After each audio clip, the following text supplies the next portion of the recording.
Yeah, we're gonna start this off now by I'm gonna get straight to it.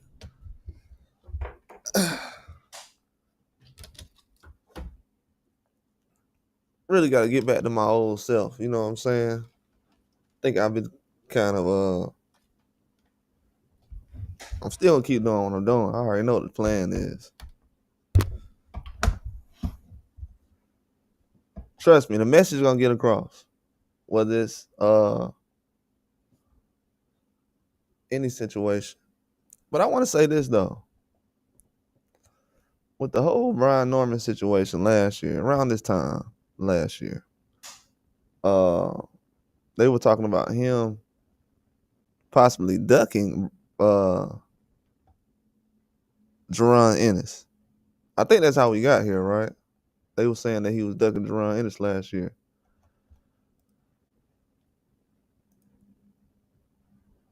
Ain't nobody gonna address that. I'm gonna be honest with y'all. That's why I kind of like stay in my own lane when I'm doing things. This is why I stay in my own lane because um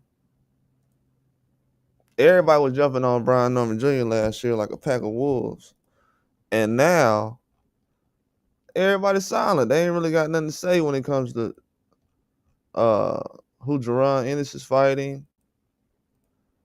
Um, a lot of things I'm seeing right now. I just don't understand it because this is why I knew back then. Okay, man, they just trying to do something because people was treating Brian Norman Jr. like he was 30 years old or something. You're supposed to be doing this in boxing. You're supposed to be doing this, and it's like, man, hold on. This guy just called out a fight with Boots, and that's it. This has been a dude that sparred Boots, so what's the problem? So I'm gonna tell you right now, when people ever since I seen Brian Norman Jr. call out Boots, and for some reason it got ridiculous that he called him out.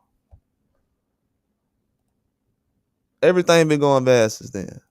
He actually put the pressure on Boots indirectly because he didn't even try to. He was just responding to the fans,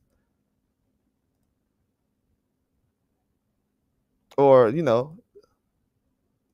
but it kind of put the pressure on Boots if you want to be honest about it. Because now you got people talking about, oh, Boots is ducking. These dudes were doing none of these videos last year. Y'all know that I was doing videos last year talking about that. That's why people don't be knowing what the hell I'm talking about. Man, I was saying that last year about who Boots gonna fight.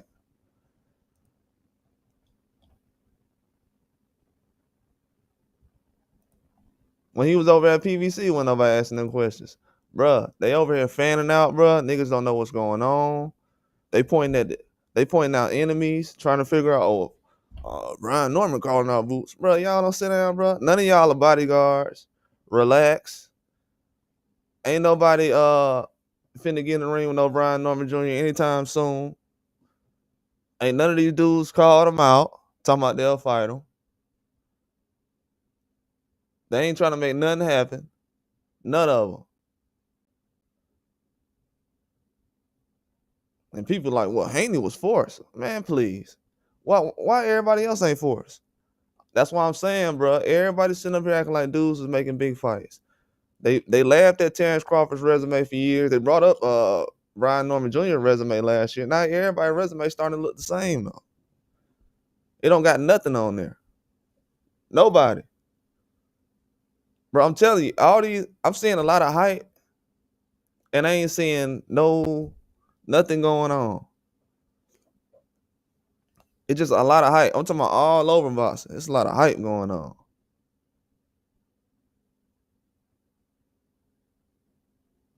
And then if somebody call your favorite fighter out, well, we gonna go against him.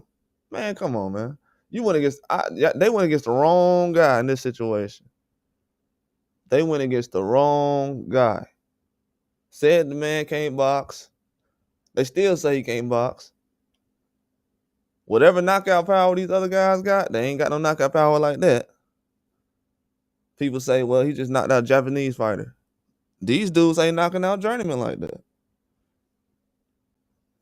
So they already know what time it is. Trust me, they know what time it is now. When it comes to Brian Norman Jr., they know what time it is. But I don't like all this tiptoeing around and dudes is making excuses. Well, with Tank and with Jerron Ennis, man, bruh.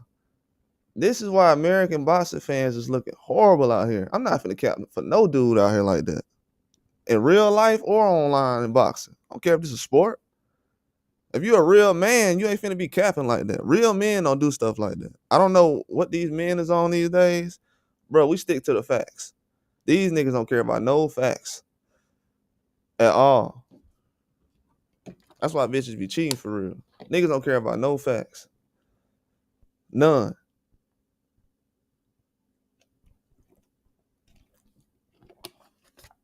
No facts. Like for real. I'm on some other stuff. I ain't even paying attention to the chat right now. Cause I gotta get back to what I used to get back to. I gotta be the one who say the real. I ain't reporting no news till like next year then. Whatever happens is cool. But when I'm dropping videos, it's gonna be strictly just me. Cause this right here, the way dudes is talking, 4 weeks before Canelo about to fight Crawford, you got people out here trying to push narratives like Crawford been ducking boots all these years, and Ortiz been getting ducked by Crawford. Then Ortiz getting a pass right now after getting whooped by Boachuk last year. I lost all respect for everybody last year when they gave Ortiz respect. All respect for everybody. Everybody. I lost all respect. They should have pressed the gas on that. They put more pressure on Brian Norman Jr. asking for more money than they did Ortiz getting dropped twice. That let me know everything I need to know right there. I was like, oh, okay. So expect some backlash to come my way. But if you are Ortiz, nah, you good. You gonna get a pass.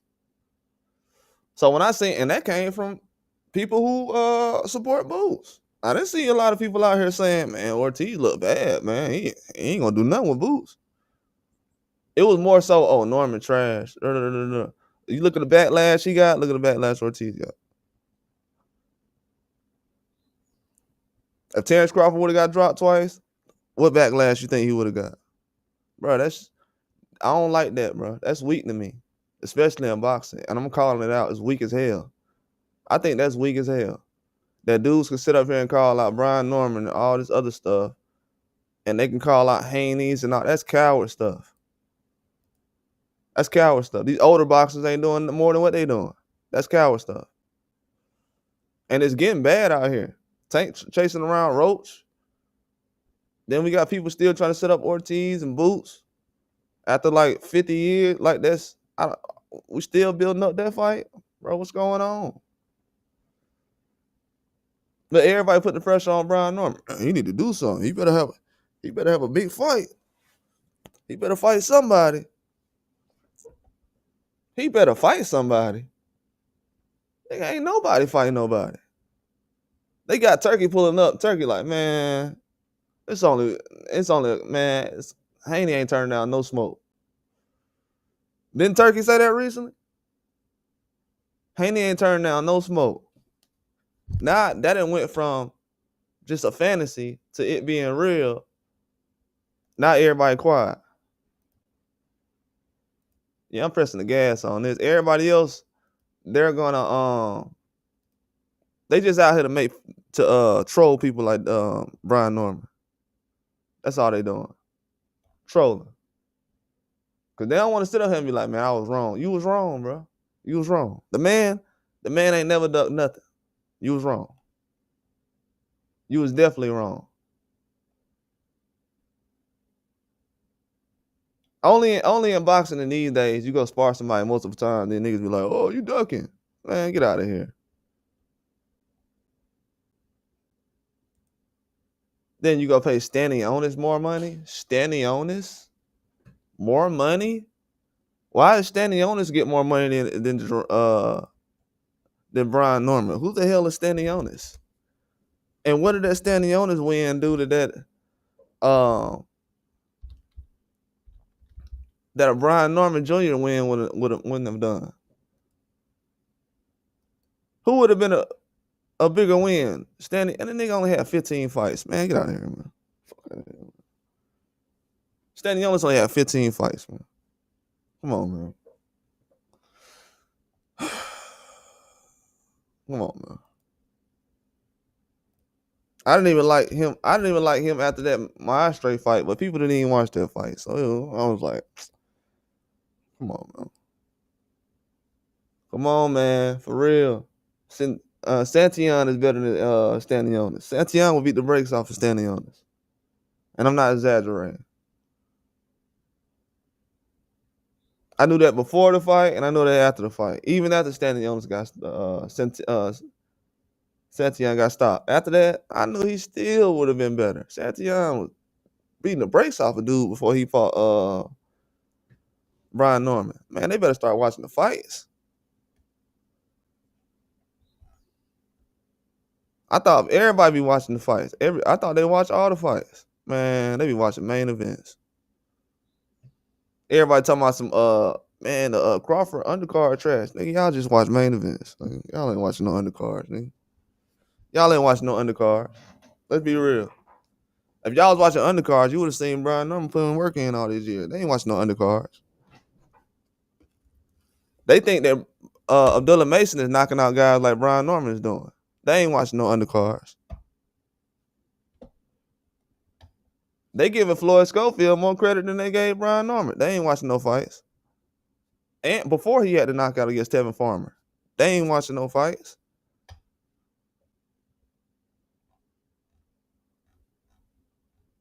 They picking and choosing right now, and it's going bad, bro. That's it. They picking and choosing, and it's going bad. Everybody, I dropped the video last year, and I'll pull the picture up right now. Let me find it.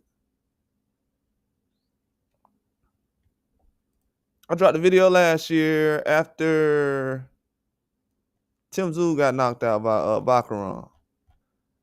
And the video said that you will end your career trying to chase Terrence Crawford.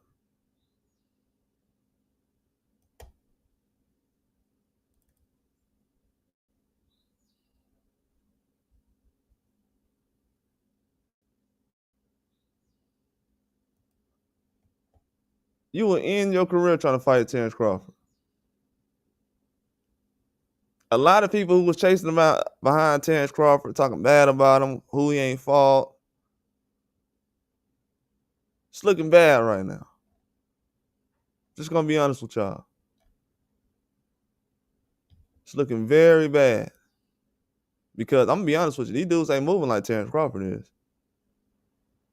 And then the promoters, and I'm gonna be real, it looked like, and I said this last year, I said, man, it looks like PVC finna set something up as far as these guys fighting each other in a minute. I said, it looks that way, don't it?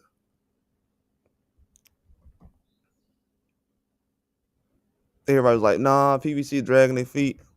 I'm like, it look like they about to do something now. They got Tim Tszyu and Fedora. Well, they had Tim Tszyu and Keith Thurman, right?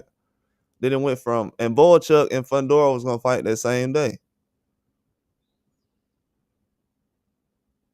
I'm pointing this out for a reason though. Those were fights at 54 right then. So you had Boychuk and Fedora fighting that day. Then you had Keith Thurman and Tim Tszyu. Bro, they was trying to line up a fight with Ennis and Tim Tszyu a while ago. If Ennis could have got Tim Tszyu up out of there. That's why I said, why don't he fight Tim Tszyu? He could have been the first guy to get Tim Tszyu up out of there. And Tszyu had the belt. If I was him, I would have moved up to 54 and made that happen. I mean, he's gonna be when he wins at 54, he's gonna be a 2-division champion. So that was a good reason to wait. But other than that, like I said, the same situation everybody's asking Boots to jump in now with the fights. Could did that with PVC last year. He left and went to Matchroom, bro. Does anybody understand that? Like, check the history, bro. Like we do boxing for a reason. Check the history, bro. Matchroom ain't making no fights with no American fighters like that, bro. They don't not like that. I don't know what everybody. I mean, has Wilder had a fight on Matchroom yet? So why everybody expect everybody else to be fighting? Like all of a sudden they gonna open the checkbook for these dudes and be like, oh yeah, well that ain't never been happening.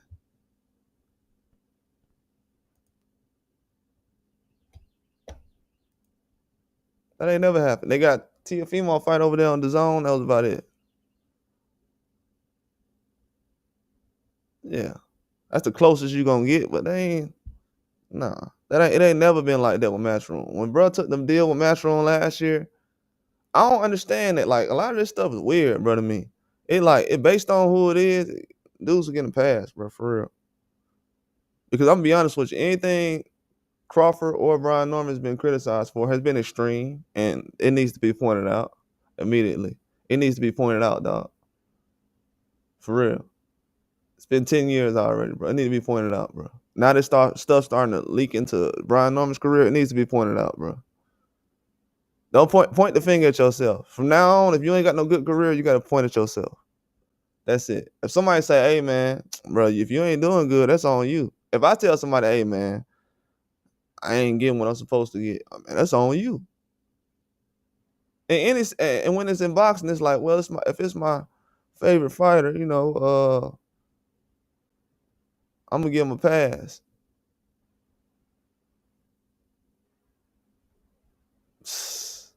We gonna see how these passes going. I've already seen it, bro. I'm gonna tell y'all right now. Giving these dudes passes have not helped them in their career. You can check the history books. It don't give. They gave Tim Tszyu a pass. Now everybody talking about his career over with. Giving passes ain't the move, bro. I've seen it already. The guys what people be saying, man, he ain't good. He trash. He picking. He ain't doing. The guys who get criticized, those guys are the best. So until your favorite fighter get criticized, like how Floyd get criticized, or a Haney, or a Shakur, or anybody like that, they're not on that level. They're just somebody that people are using to bring down somebody else's career. Because a lot of these names shouldn't even be involved with a Terrence Crawford or anybody unless they get in the ring. Why is dudes? My thing is, why is these guys' names mentioned with Terrence Crawford and their resume look like that? And they fighting guys like this, and they doing that, and they talking this, and they saying that. Because I can point out the fact that the same stuff that Norman says to Boots is the same stuff Boots says to Terrence Crawford. Boots was bucking at Terrence Crawford these years. Oh, yeah. All this stuff he was saying about Terrence Crawford. Calling him out. Everybody in boxing calling Terrence Crawford a duck because he wouldn't fight Boots. Not Ortiz. They wouldn't call him a duck because he wouldn't fight Ortiz. Oh, Boots deserve a chance, man. That's the only thing that bothered me. It's like, damn, bro. Y'all, Terrence Crawford just started getting some credit. And before he gets credit, now all of a sudden we're going to throw Boots out there? Y'all hurt Boots' career doing that. I told people that. That's why I ain't make no videos like that. Go back and look at my video. I said, bro, y'all hurting Boots' career doing this. If you know the man ain't been in the ring with certain people yet, let him fall into it. Don't just if he ain't trying to rush himself, don't rush him then. Now you got people rushing him and pushing him through the door, and then they like, oh, what happened? He said he wasn't ready. But I'm telling you, the standing on this thing, when I seen that, I was like, bro, they just don't like certain people, bro. That's it.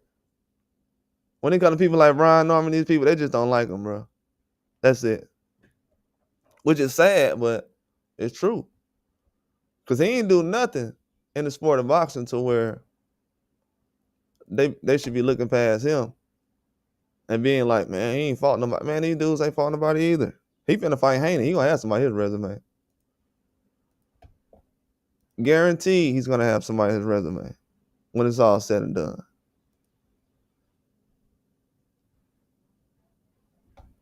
But these dudes ain't got nobody on there.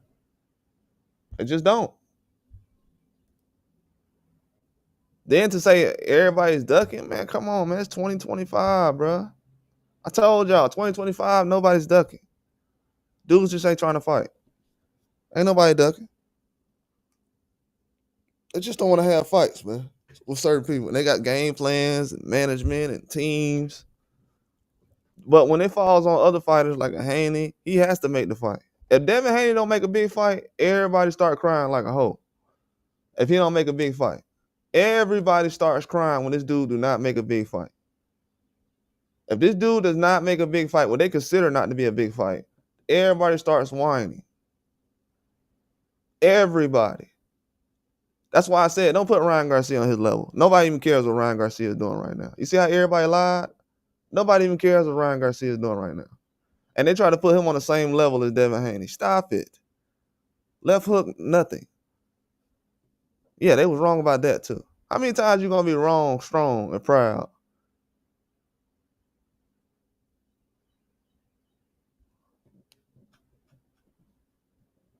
Really? Because they be bringing up names like, bro, it's time to move on, bro.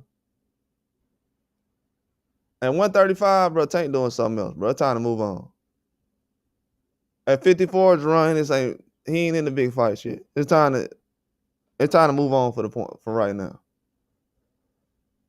If you focus on big fights like you're doing for everybody else, you know what I'm saying? Because what I heard last year was if you're 24, 23 years old, 25, you're supposed to be having big fights. You ain't supposed to be 28, 29, not having no big fights. From what I heard. Or is the standard changing? Is it changing going from, well, Brian Norman supposed to have big fights at 23 years old, 24. But nah, the other guy, nah. Telling you, I seen everything I need to know after that Chuck Ortiz fight. When I seen that, and then bro ain't finna give him a rematch, I seen that, and they gave more backlash to Norman than they did to Ortiz. More backlash to Terrence Crawford versus Madrimov. I said, okay. They gonna find out real soon. They really think everybody Terrence Crawford out here. These dudes finna find out soon. Terrence Crawford finna fight a light heavyweight. Ain't nobody Terrence Crawford. They talking about some Terrence Crawford he should fight Benavidez. He finna fight a dude almost just as much as Benavidez be weighing. From what I seen. Ain't nobody at 54 finna do that. These dudes down here tiptoeing.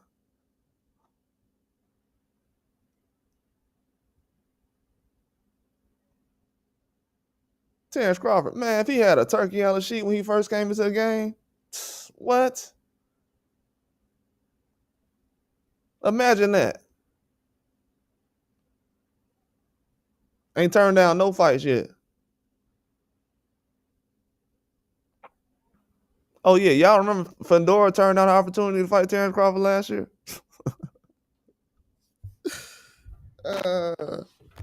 I mean, I know that it's probably a business behind it, but okay, just say that then. Don't sit up here and act like everybody ducking now. If it's a business, it's a business. I'm trying to mix business with, oh man, well, somebody ducking. Is it business or somebody ducking?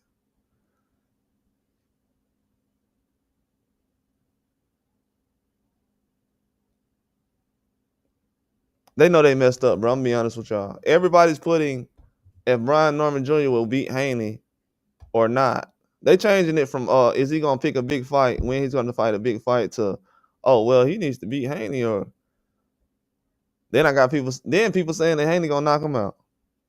Brian Norman got a chin worse than Kambosos. So Kambosos got a better chin than Brian Norman I'm hearing out here in the streets. That's how far the disrespect is going. Do y'all understand that? The man just flatlined Jen Suzuki. And they like, man, he might get knocked out.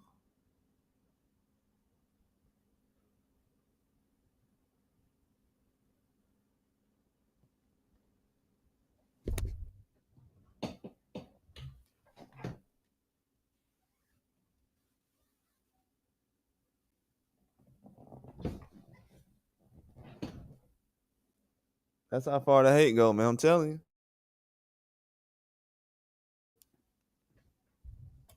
They already know what time it is, man. When it comes to Tank Davis or Jerron Ennis, bro, they up there now, or Ortiz, they up there now. They've been around long enough to the point where it's younger guys coming into the sport, bro. Xander Zayas, all these dudes, it's gonna be some more coming in. This dude Tyez showed up. The guy that telling you, man, it's not getting easy. It's definitely not easy.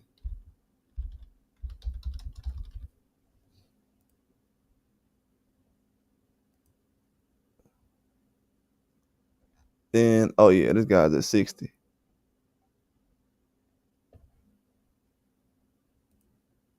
But yeah, Lamont Roach and Brian Norman out here pulling cars, bro. Like if it wasn't for Lamont Roach and Brian Norman, it wouldn't be a lot of cars pulled. Everybody still be like, "Oh, dudes ain't trying to fight nobody." Lamont Roach and Brian Norman out here pulling cars. I'm gonna just let y'all know that right now. Everybody worrying about they fight except they own the fighter that they represent. Last time I checked, everybody putting all the business stuff on Lamont Roach right now. They asking Lamont Roach who he gonna fight next. Sound like a face of boxing to me. Ain't no way you can be asking Lamont Roach. What's up, that's a tiny way. They asking Lamont Roach who he gonna fight next. Bro, do y'all realize Lamont Roach has a rematch set up with Tank? And we have fans of Tank Davis asking Lamont Roach to fight somebody else besides Tank Davis again? And everybody said they wanted to see the rematch with Tank Davis and Roach. Do you know that people are not asking Tank Davis about when the fight is going to happen?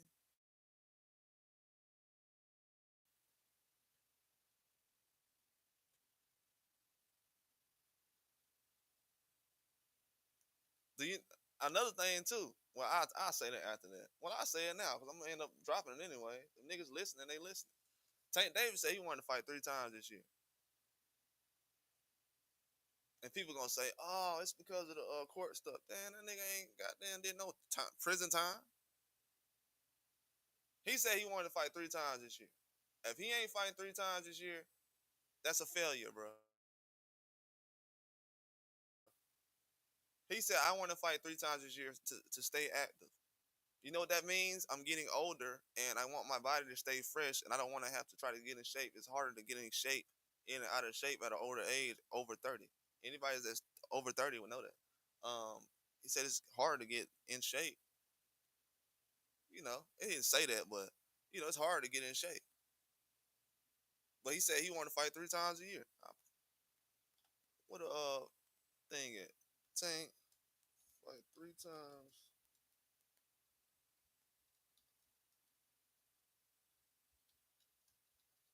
Yeah, he said he wanted to fight 3 times this year, man.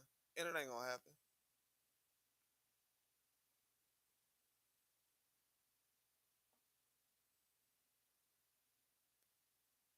Yeah, he did.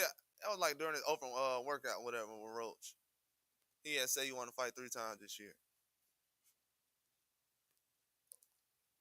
But people say, "Oh, it's illegal stuff." If the legal stuff gonna happen, he ain't no different than Adrian Broner. Then say what you want.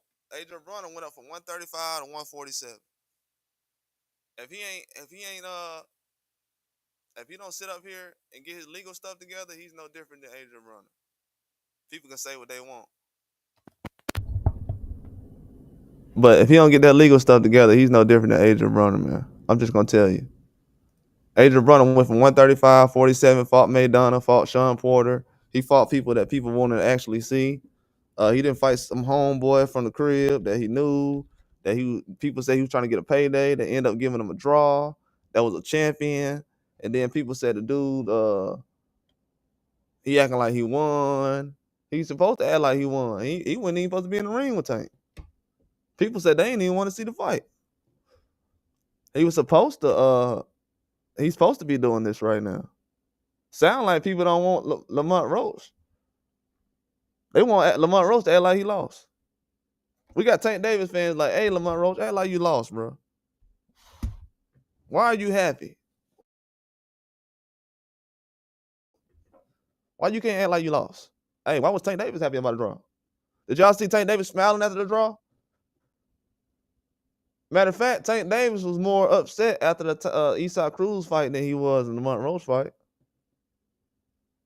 Look at his face after the Lamont Roach fight, and look at his face after the Eastside Cruz fight. So, I mean, why can Tank be happy about the draw, but Lamont Roach can't? That's some hating stuff right there, bro. For real. Now you got to control somebody's emotion. Now this ain't even about boxing no more. Why you happy? They asked Lamont Roach, why you happy? Why am I happy? What? Why am I happy? Bro, y'all don't get up out of here with that. Still, hey, Lamont Roach got these people by the balls, bro. I'm gonna be honest with you, and I like it. This dude right, he ain't letting these people get off with nothing. And still on the podcast, and on Twitch. Lamont Roach, I follow Reaper Roach on Twitch, and he on Twitch. Still going there. They can go in there and talk to him. Don't even want to do that. Still on Twitch, podcasting every day, bro. Why is Tank in hiding? Well, you know he can't say nothing. He got legal issues. He always got legal issues going on. He said something when Berlanga ended up getting clipped off, right?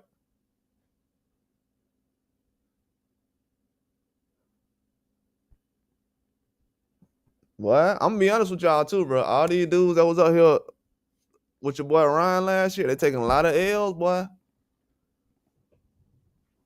A lot of these dudes that was with Ryan last year, high-fiving him, they taking a lot of L's.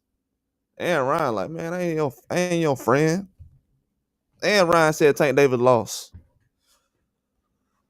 So yeah, Tank, man, thought you had a friend, didn't you? Thought you had a friend. Ryan like, man, that dude lost. And ain't no fans say, man, Ryan out here talking bad about Tank. Ryan said, man, Tank lost.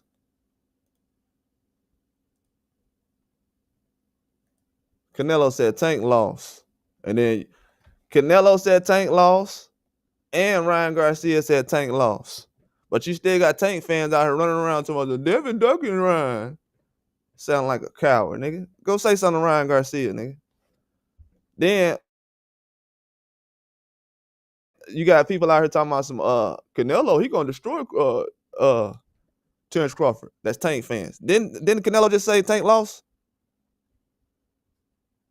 But they be scared to respond, bro. They be scared to respond to Mexican fighters. The cowards of these American fans. They be scared to check these dudes. They won't check nobody unless they American. If that ain't a coward, I don't know who is. These dudes won't check no fighters unless they American. If dude ain't American, they ain't finna check them. We got it. That's a problem. That's why we gotta find out. Hey, what side you on? That's what I want to know when it comes to boxing. A lot of this lame stuff be really coming from stuff like that. What side are you on? If your fighter is doing the same thing another fighter is doing, but you saying the fighter is ducking, why your fighter ain't ducking? With a resume that Devin Haney got, if you said he's ducking, why Tank Davis can't be a duck? Because right now he needs to be talking.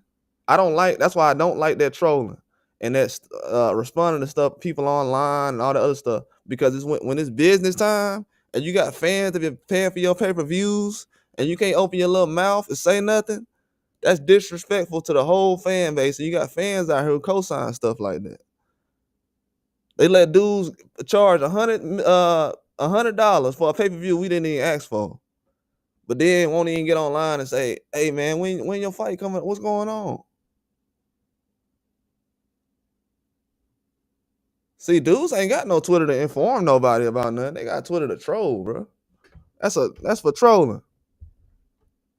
That ain't for no, hey man, I got a fight coming up, y'all.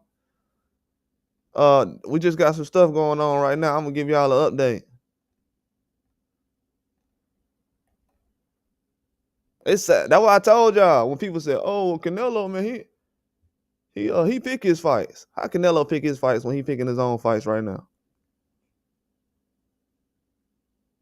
Now Canelo's picking his own fights.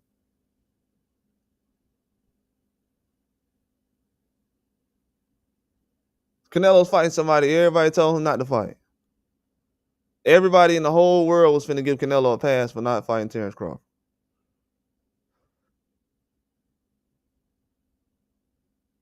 So the fight is only happening because Canelo did what the fans didn't want him to do. And the media, especially the media. And the size and everything started to become a problem.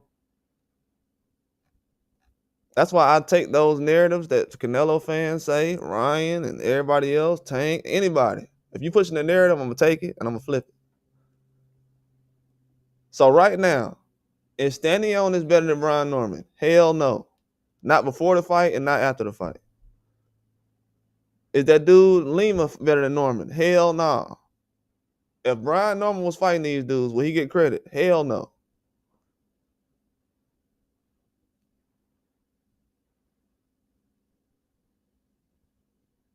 Then dudes was offering Haney fight. Why is Brian Norman the only guy who jump in the ring with Haney, but everybody else got business to handle? And that's a money fight.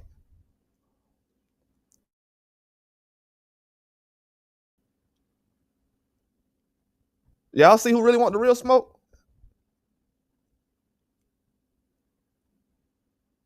Sometimes when I avoid putting out videos, that's because I don't entertain the ghost stories, bro.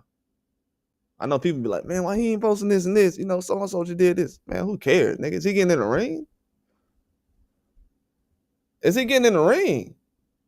Out of all them stories people been hearing about online and YouTube videos and everything else, did that help your favorite fighter get in the ring with the person you want to see him in the ring with? Did everything that's been going on in the past help your favorite fighter get in the ring with somebody? It's actually hurt him. It's actually put more pressure on him to the point where he's like, let me make sure I get ready. And I'm just talking about everybody. From heavyweights to the mini flyweights to minimum weight. Everybody got to get ready. Y'all see that? Certain guys ain't got to get ready. Everybody got to get ready though.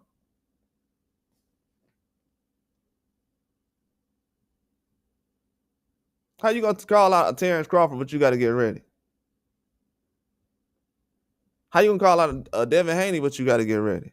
But you got to fight at 130. But you got to say you'll knock out Terrence Crawford in 7 rounds. Or you got people out here talking about Virgil Ortiz will beat Crawford, but he got dropped twice by Bullshit. And they don't even talk about that fight no more. I bring that fight up, everybody started looking like Will Ferrell off of them one of those movies.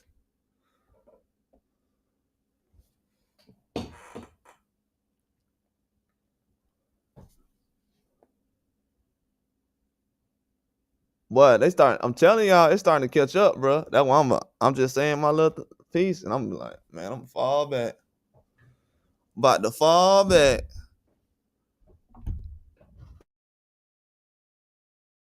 They got a lot of explaining to do, and I won't be doing it. That's why I stayed out of it. I won't be explaining nothing. I explain what I already explained. Ain't no ducking going on. If you don't want to take no fight, you want to take no fight. People was holding everybody accountable signing the match room. When Devin Haney signed the match room and Shakira did it, people was talking about they was avoiding fights to get with Tank Davis. Or they wasn't trying to sign with PBC. They should sign with PBC. People said last year, the biggest thing, bro, I'm gonna tell you the worst thing I ever seen Tank Davis fans do. And I called this out live on while I was online. All this stuff happened while I was live. I was doing a live after Ryan Garcia and Haney fight on Tank and Floyd. And everybody was talking about Haney should have this is how you know people ain't Tank fans. This is 2024. And people was like, oh, Haney should have signed with Floyd. Floyd would have saved his career. He would have helped him. He should have did like Tank did. Then a week later, everybody talking about some Floyd hating on Tank. These niggas is disgusting. I'm telling y'all right now. I'm telling you right now, they disgusting.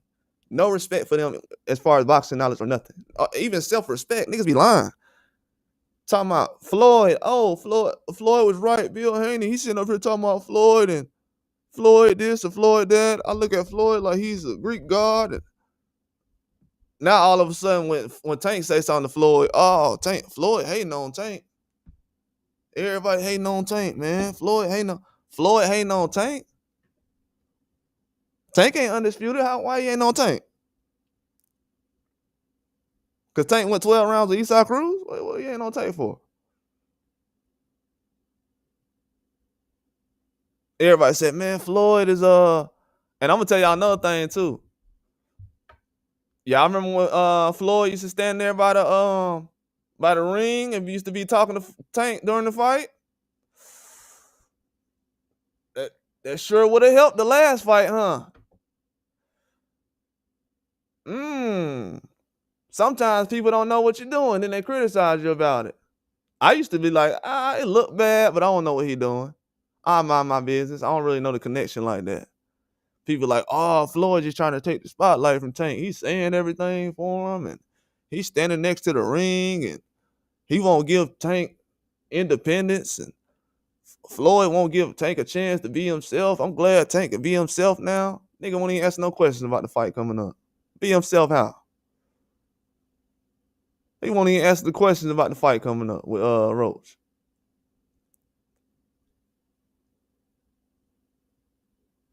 And people gonna start coming up with reasons. Well, he's under legal practices right now, and he can't really expose information about where he's been the last 2 months without a debriefing or something like that. You know, dudes be out here. Just, come on, man. They got nothing to do with boxing. Like, if y'all gonna look back, Floyd was over there saving him. He needed that treatment the last fight. When Floyd was over there, I think what was that, the Gamboa fight, or was that the Barrios? I think it was both of them, right? I can't remember all that stuff. But he was next to him on the by the rope talking to him. And then Calvin even said, bruh, Floyd telling you the right thing, blah, blah, blah, blah. And I was like, oh, okay. I gave Calvin credit because of that. Because he's like, bro, he telling you, no. Calvin ain't say, man, what Floyd doing over here? He said, man, he telling you the right thing. Then Tank went out there and he got the knockout against Barrios or something like that. I think that was the Barrios fight. But look, they choose to give credit when they want to give credit. When he come to Haney, he need all the help from Mayweather. When he come to Tank, he don't need no help, man. Floyd got to step out the way. Let Tank talk. Tank ain't talking. Little boy. Tank ain't talking.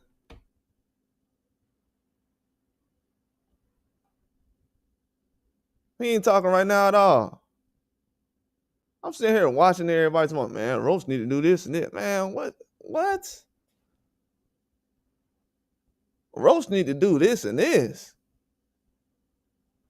When were you concerned about what Roach need to do?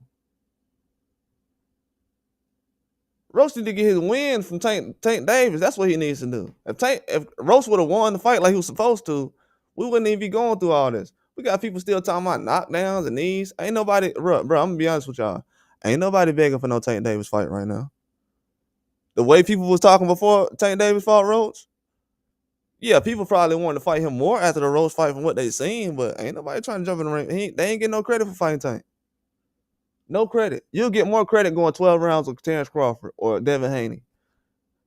Like Regis Prograis. Regis Prograis had been in a number of big fights since he done fought Devin Haney. So you and Kambosos as well. So you actually get upgraded when you fight a Terrence Crawford or Devin Haney. All you gotta do is go 12 rounds with them, and your career is on point. You go 12 rounds with Tank, they're gonna be like, man, who you think he is? He act like he won or something.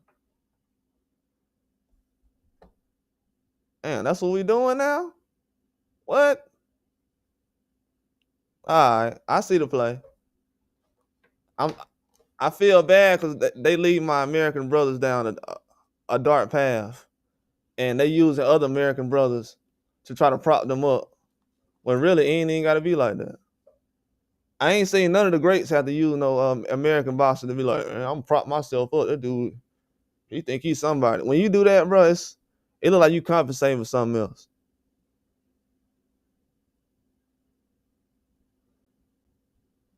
Oh, he ain't doing nothing. The best fighter we got ain't doing nothing. Yeah, you suspect. Anytime the dudes sit up here, cause look, you ain't got to, cause they get in front of Canelo, they start praising him like they in like they in the prayer room or something. These dudes, when they get in front of Canelo, they start praising him. Oh, Canelo, it's just the best. You did everything. He ain't no different than Terrence Crawford. Terrence Crawford been doing this way longer than he has. Everybody knew who Terrence Crawford was before he turned pro. Ain't nobody know who Canelo was. And that's a fact. We got stuff coming out now about Canelo people don't know about. It's people that still don't know about Canelo for real. I didn't realize until like last year, most people don't even know about Canelo that much as far as his career, and they know more about Floyd. You can go to a Canelo fan right now, ask them anything about Floyd Mayweather, they will know. You ask them things about Canelo that most people don't know, they'll be like, huh? No, it's not true. I don't know. Well, dang, wow. It's sad that your media is and I'm gonna drop a video after I get off here about Canelo. Say, hey, he gonna be moving when you fight Crawford. All that running and stuff he was talking about, sound like Canelo gonna be doing more of that. That dude already gave his game plan out. He's gonna be moving in and out. He said he about to be doing the same thing William Skull doing.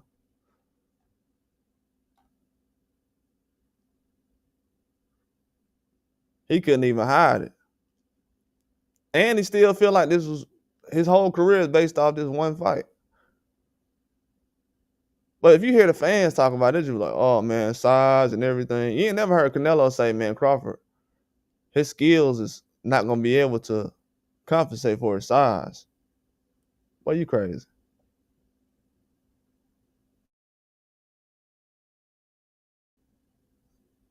You crazy.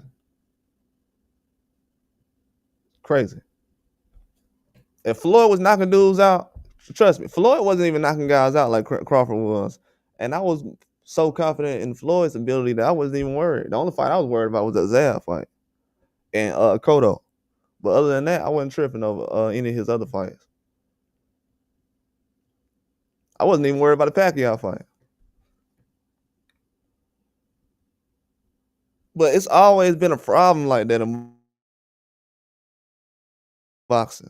Like guys can get slept and it could be easily forgotten. Like Pacquiao got slept by guys who not even power punchers like that. But people will forget about it and move on. Ortiz get dropped twice and move on. Crawford, they say he got dropped by a mean machine or glove touched or whatever. People never forget it. Even through the negativity, you can always see that, oh, they don't be caring about the other dude like that. The people they rolling with, they ain't, because you ain't learning nothing about them. If it's your favorite, you're supposed to be learning things about your favorite fighter. You ain't supposed to be supporting somebody just because you want to take another person down. People are supporting Boots Ennis and Tank Davis for the wrong reasons. They are supporting them so they can take down other fighters instead of showing that they're the best. I didn't start supporting Tank Davis because I wanted him to take down Shakur or Haney. That's stupid. But that's what dudes be doing in the street though. That's why when you got to go in the street, you got to look over your shoulder because these same people be in the street. They look at boxing like how they look at life. When they step outside, the people who look like Haney and they look like Norman, those are their enemies to them. That's why I say, man, y'all gotta be safe out here when y'all be dealing with these people. Like boxing shows you a lot of things, bro. It's a lot of internal hate that ooze out of people that walk this world. To be honest with you can see it in boxing. Like the narratives that come out of boxing, sometimes I'm like, bro, this ain't boxing. This is a way of you to get out your how you really feel about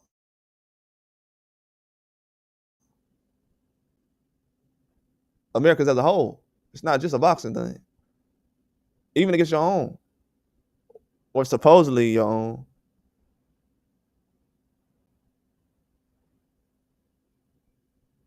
But yeah, this is the culture that they help build though. They help build stories like this. That's why when Norman and Jerron Ennis was going back and forth, they made that the biggest story in history. When Canelo and Ryan Garcia was going back and forth, they made that the smallest story in history. People don't even know what went on between Ryan Garcia and Canelo. And from what I've heard, they're the two biggest names in boxing.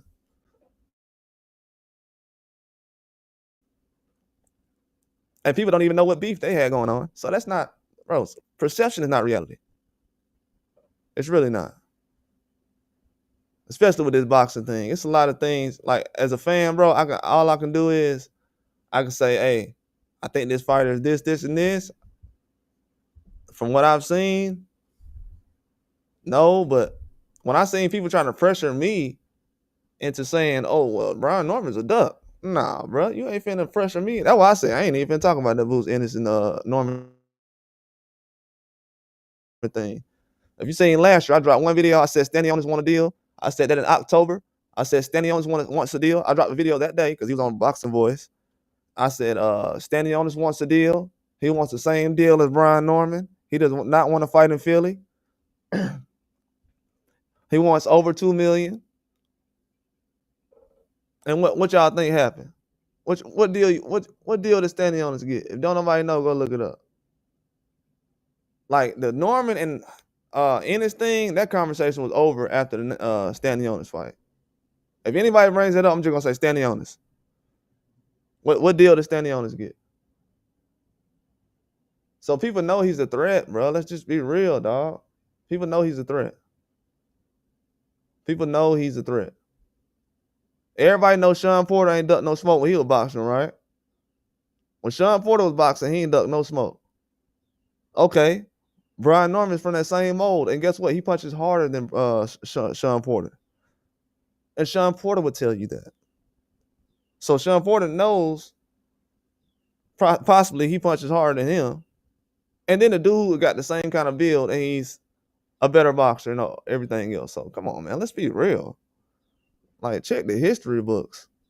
You ain't never seen. I remember when people said Sean Porter was trash.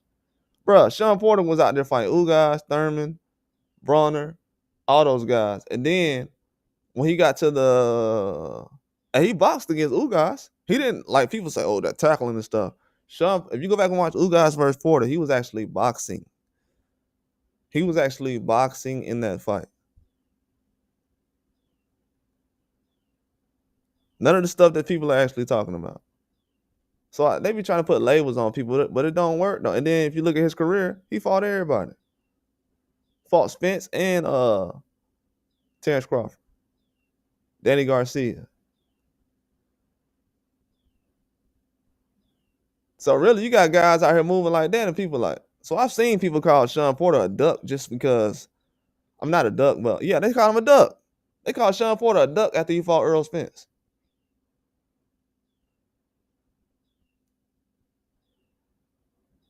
And this wasn't people that was particularly Crawford fans, because I don't think too many people was focused on. This was people who was from PVC. That was like pro PVC. They're like, man, he ain't trying to fight. Bro, I'm telling you. They say he was going to get knocked out by Spence. I'm saying, dude, ain't never been knocked out before. I don't think that's going to happen. Then when he get knocked out, when he got stopped against Terrence Crawford, people said, oh, well, his dad was the reason.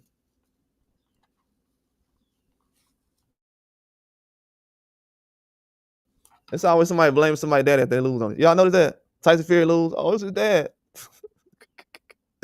Hey, who else? Daniel Dubois just lost. Oh, it was his dad's fault.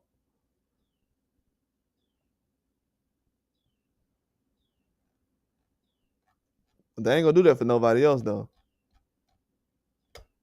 Anybody else go out there lose, they're gonna be like, it's your fault. You lost. God, I'm telling you, man, that you already see it now, man. You already see it now. I'm telling you, the expectations is getting higher. And I'm not gonna be on here like laughing if somebody catch a loss. Man, I don't be doing that. But I'm gonna call it like I said before it happened. So I ain't gotta come back and double take and react to none. I rarely react to stuff because it don't really surprise me how things be going. I rarely react to anything. But I'm gonna tell you right now, the biggest mistake everybody made was sleeping on Brian Norman Jr. Whether you like him or not, he's gonna be in a lot of big fights. He's gonna knock out a lot of your favorite fighters. He's gonna end up beating up a lot of your favorite fighters. He's younger. He's gonna last longer than some of your favorite fighters, and he's gonna be in the boxing game a long time. He's gonna be around. He's not uh, slowing down. He's getting better. The money he asked for, he's worth. People was asking, "What is his worth?" You tell me what his worth is right now. Is he worth enough to be on a Turkey Al-Sheikh card? Ain't nobody saying that now. He gonna fight on a Turkey Al-Sheikh card before Boots. It's a bad look. It's a bad look that Brian Norman's fighting on Turkey Al-Sheikh card before Boots. I know Virgil already did. It's a bad look, bro. Very bad look. And people say he was just, you just fighting on top rank, co-main events, bro. Who is you? Didn't they say that? You just fighting on co-main events on top rank. You're not even doing anything. Like, this dude ain't even doing nothing in boxing. They was like, oh, he ain't even doing nothing. He's fighting Sasaki. Who was Sasaki? Bro, ain't nobody gonna knock out Sasaki like that. Nobody's gonna knock out Sasaki like that ever again. It won't happen. Matter of fact, nobody ain't gonna knock out none of these guys like that. And people don't knock people out like that. The way that Norman knocked Sasaki out. What's up, Rude Exposure? What's up, dog? What Norman Powell look like at 54? Probably the same thing. Ain't nobody at 54 cracking like that. To be real with you, I ain't seen nobody at 54 really cracking. Anytime said they don't want to fight Ennis. I don't know who they is, but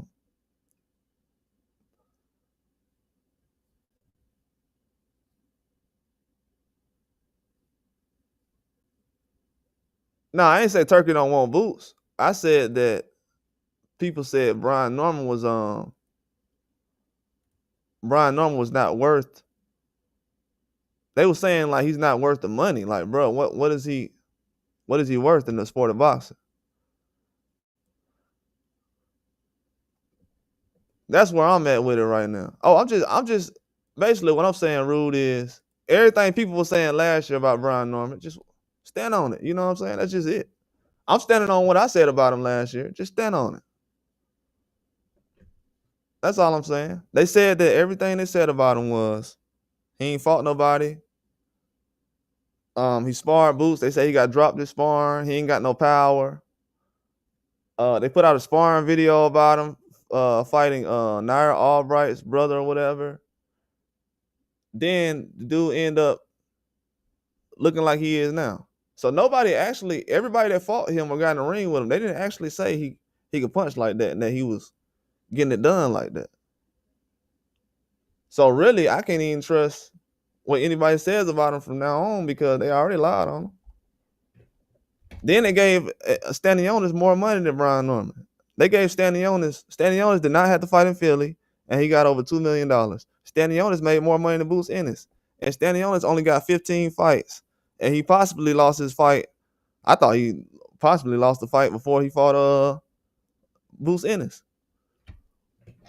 And he got paid more than Boots.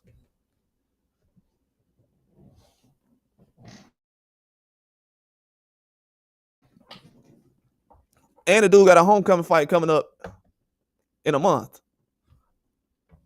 And he only got 15 fights. Stanionis got a homecoming fight coming up. He's 30 years old, 15-1. He only had 15 fights before he fought Boots. I mean, Turkey need a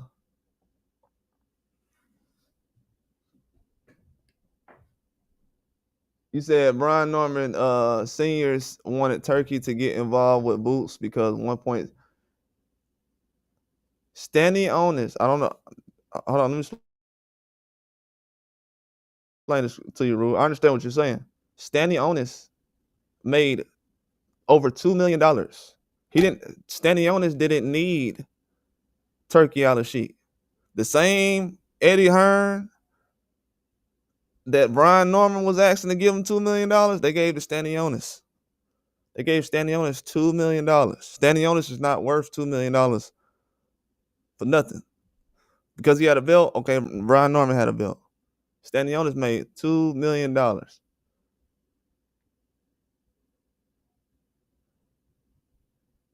don't know what a common opponent is. What's that? What's a common opponent? I ain't never heard that term before. What's a common opponent? You think Brian Norman ducked boots?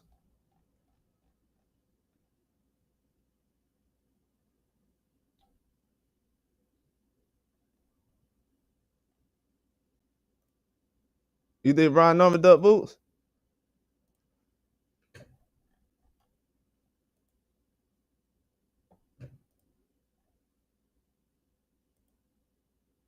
Because Stanionis, he ain't did nothing in boxing. Stanionis don't deserve $2 million. You can't look at Stanionis' resume and say he deserves $2 million. Nobody out here. And the fact that if we saying that, if anybody's saying that, they got to prove that ASAP. Stanionis, he ain't fought nobody in boxing. I'm trying to figure out why he got $2 million. This nigga ain't nobody. Nobody.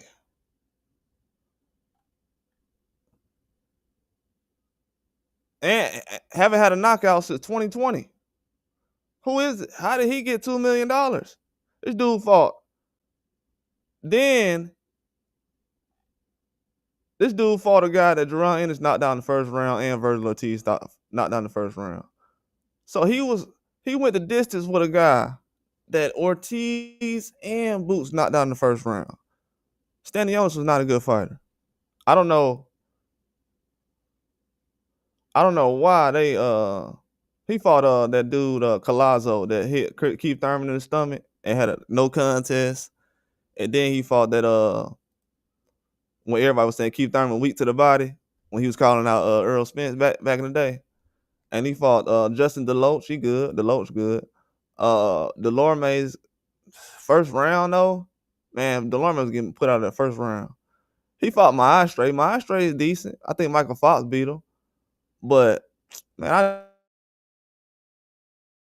didn't like that performance by Stanionis, to be honest with you. But the expectations behind what people trying to put with Jerron Ennis is over, man. What?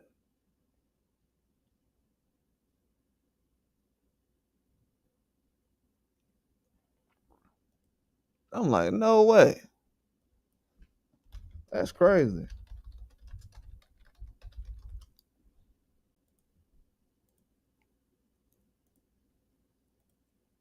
But I'm telling you right now, everything they said about Norman last year, everybody waiting on, well, what if Norman gonna do against Haney? Bro, that don't mean, so what? I don't know these other dudes to beat Haney. People making it seem like if Norman go out there and lose to Haney, then that's for sure going to mean that he'll lose to so-and-so. Man, I seen Haney spar Tank. Ain't nobody for sure saying that. Let me tell y'all something. Everybody said that Haney looked bad in the sparring against Tank, right?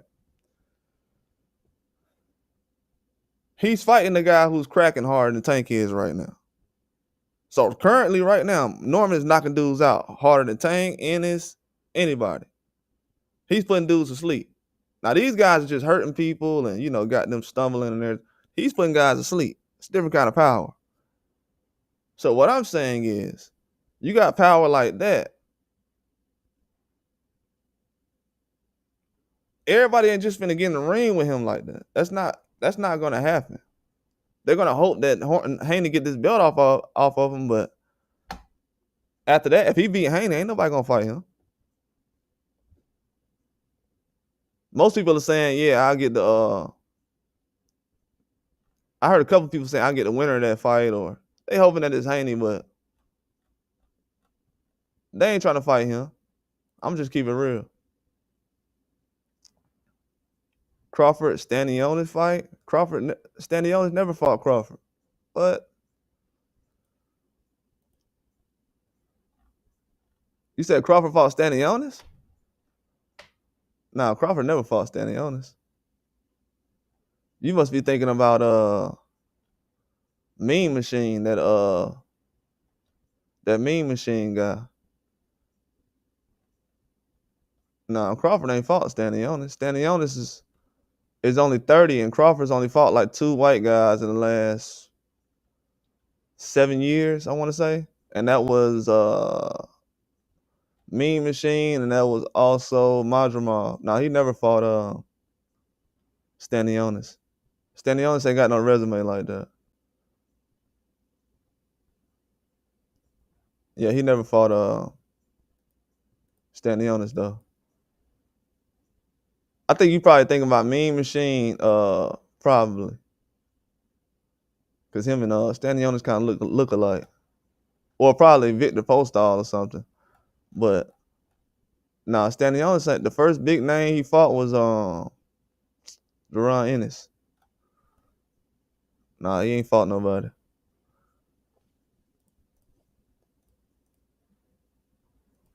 Nope, he hasn't done anything yet.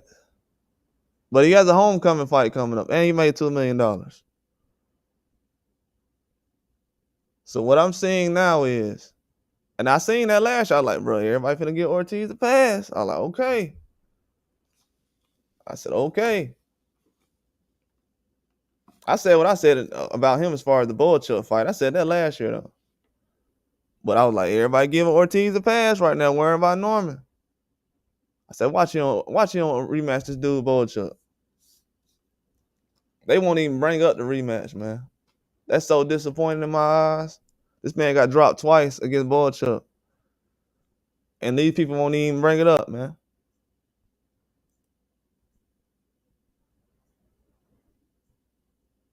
You talking about that dude, Maestre last year. He ain't that good. He trash for real. He only got 6 fights. He ain't trash, but the way he got beat up by Michael Fox, I'm still kind of mad about that. They robbed him, so he should have like 2 losses. But yeah, that dude Maestre, he got like 7 fights or something like that now. But yeah, he ain't that good, man. They ain't got no guys on their resume. Trust me, if they had some good dudes on their resume, we'll know about them.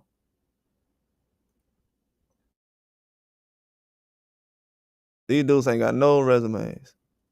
The only common opponent that Boots and he said the common opponent. Oh, that's what you mean. You talking about Avernesian and you talking about David Avernesian and Boots Terrence Crawford. And he got a common opponent, David Avernesian. That's who you thinking of. You thinking of the guy before the Karen fight. Oh, I thought that's what you talking about, Rue. Okay, the common opponent. That's what you talking about. My bad. I was reading that the wrong way.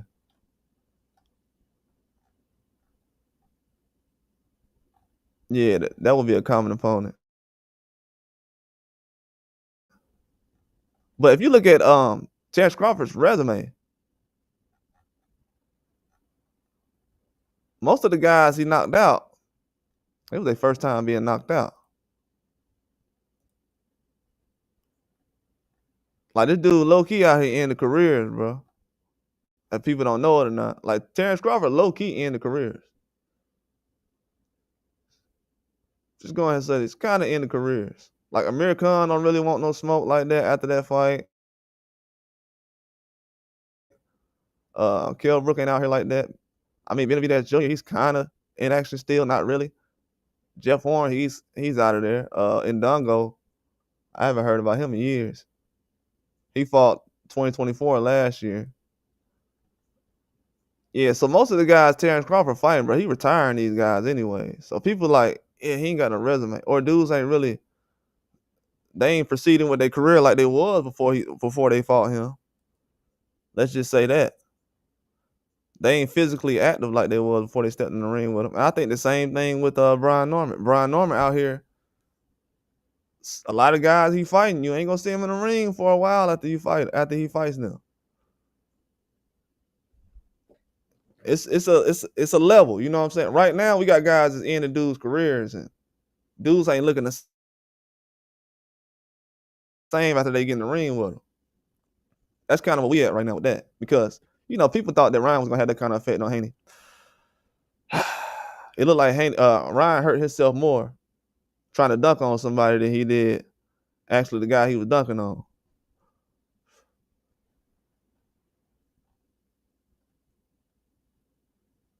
But you can't compare a lot of these fighters to Terrence Crawford because he's ending careers, bro. Like dudes ain't the same when they get in the ring with him. They just ain't. The confidence, everything. It just he's going in there with guys who just stopping everybody, and then after that, guys can barely go 12. And people will say, "Oh man, well that's just got because the guy was trash." No, that wasn't because he was trash. This man has ended gold medalist careers and everything. You don't hear stuff like that going in boxing.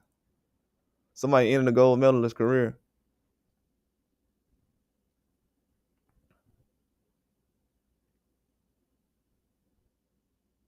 Do you think Boots be fighting guys as a favor for Eddie Hearn's pleasure? Nah, I think that Boots is doing what matchroom fighters do. I mean, he's a matchroom fighter, and that's what matchroom does. They fight, and PBC is fighting PBC. And when Boots left last year and went to matchroom, I said right then, is everybody sure about what he's doing? I mean, he's going to matchroom. What's going on? And everybody was like, well, it was cool with it. Everybody was rocking with Boots going to matchroom last year. That's why I think where everybody kind of slipped up at. He was the first person I've seen actually get a pass as an American fighter for signing with Matchroom.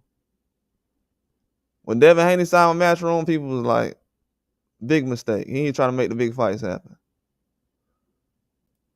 So it feel like it's more of a favor for Boots because he chose, and no offense, he did the right thing, but he chose the money over the big fights. Because on PBC, he would have got big fights. He's more active now. I'm gonna keep it real now. Boots was more active. He making more money. As a boxer, that's what you want to do. You fight in your hometown multiple times. I mean, ain't nothing better than that. So I can't really hate on that. But when people make it seem like, well, you know, everybody else ducking, nah, he gonna have to hold this one. We ain't gonna be including nobody else in nothing. That's snitching. That's like snitching in boxing almost now. Cause dudes is like turning a like it's like a, you know how somebody calls somebody a rat on the street, like, bro, you a rat, you out here snitching. That's like being a rat in the streets, like in boxing.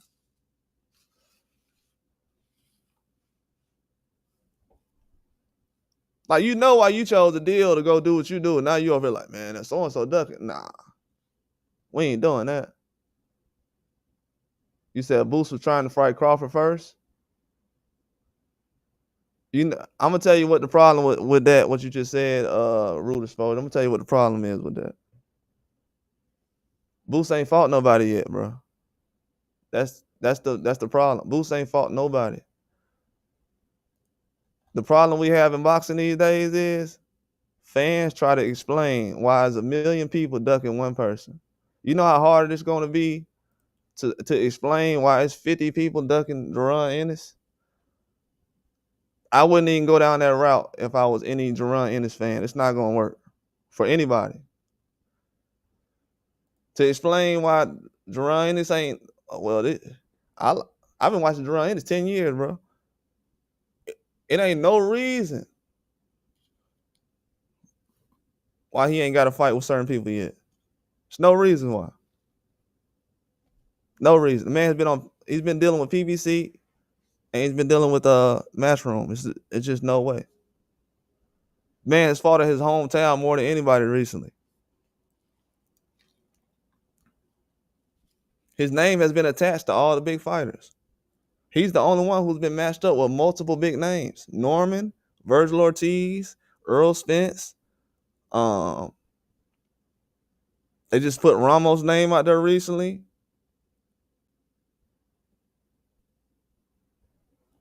Terrence Crawford. Like, how many names?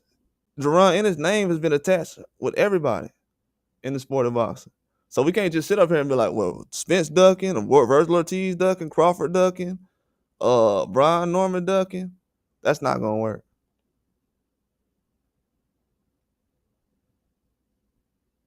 You said so Bozy lying? Nah, Bozy a businessman. Nah, Bozy a businessman. Bozy is not a promoter. He's not a promoter. Promoters have all the control, bro. Ain't nobody. People think that somebody gonna go out here and say, Eddie Hearn, you gonna make me fight Anthony Joshua, or that ain't finna happen. No fighter is ever gonna tell Eddie Hearn what he gonna do unless it's in the contract. That's why certain guys get certain fights in the contract before they sign with Eddie Hearn. Hey, I'm gonna try to get this fight like Shakur did recently. Hey, I'm gonna try to get this fight. Shakur ain't re-signed with Eddie Hearn yet. So the thing I don't understand is Shakur ain't signed with Eddie Hearn yet. And then Berlanga just got a fight with Canelo last year. So after I seen that, I would have been like, oh, I'm gone. How Berlanga get a fight? How Conor Ben getting these fights? So it's obviously a plan, but it's boxing business, bro. You said they wanted him to snake Showtime and fight on BLK Prime. They say he wasn't never. Yeah, he was a guy who had a business deal with Showtime, but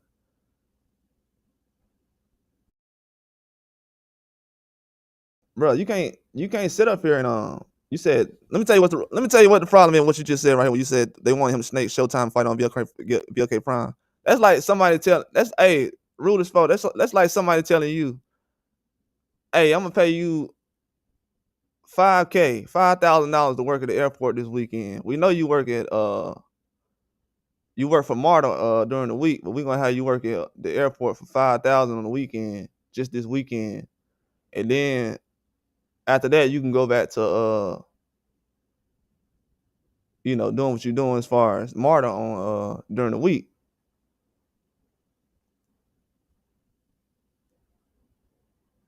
You can still go over there. You said, was Bozy lying that he said that? Nah, he wasn't lying.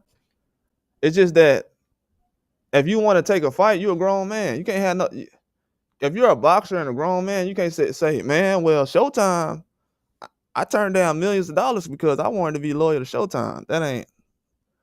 Even though Boots made more money fighting the guys recently, which was smart because his name got built up by doing the Crawford back and forth thing, and now he's getting big fights. So people that believe that Crawford was ducking and everything else, that's cool.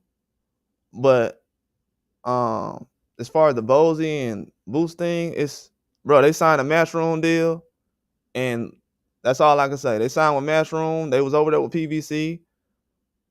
The fights didn't happen with PBC over there. Before PBC was gonna make the fights, Boots left.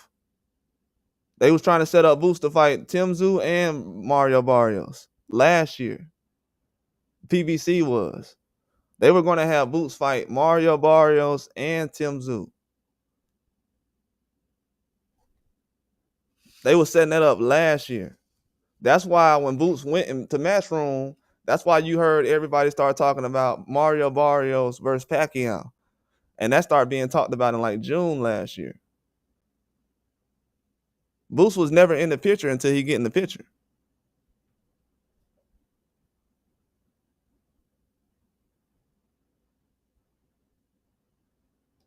You saying BLK would have been better than Showtime?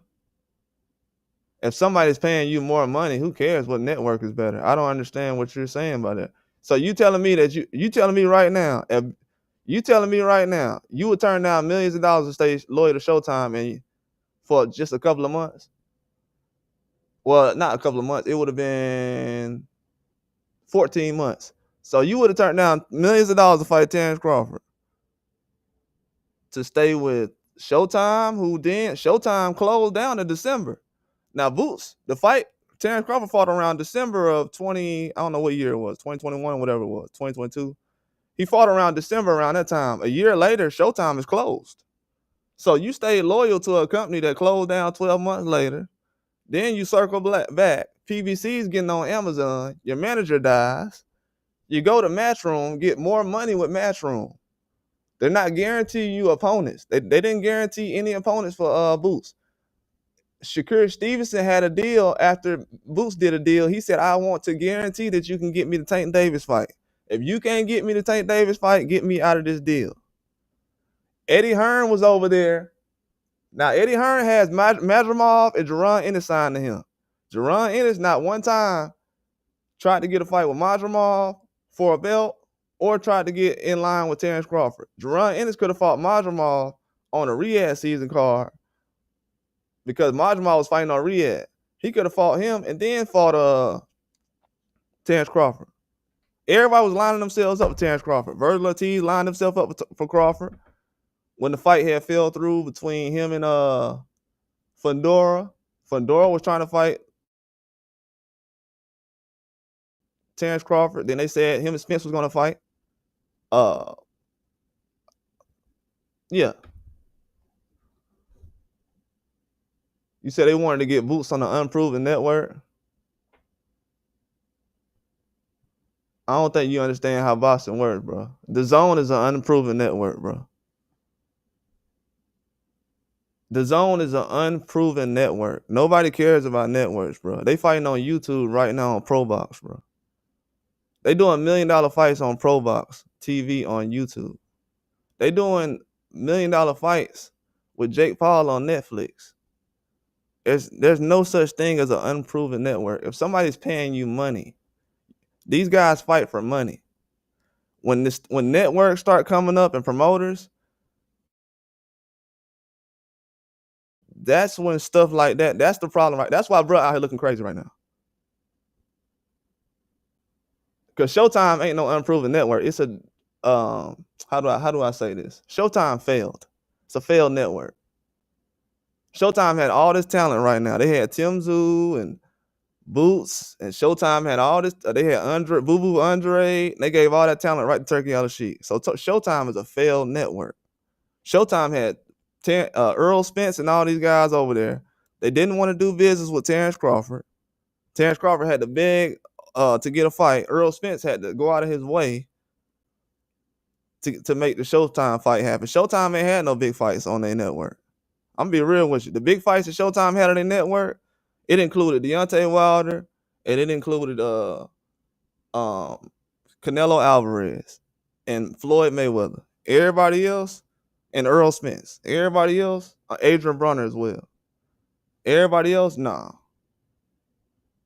They were just around. It ain't no proven network. They ain't creating no stars.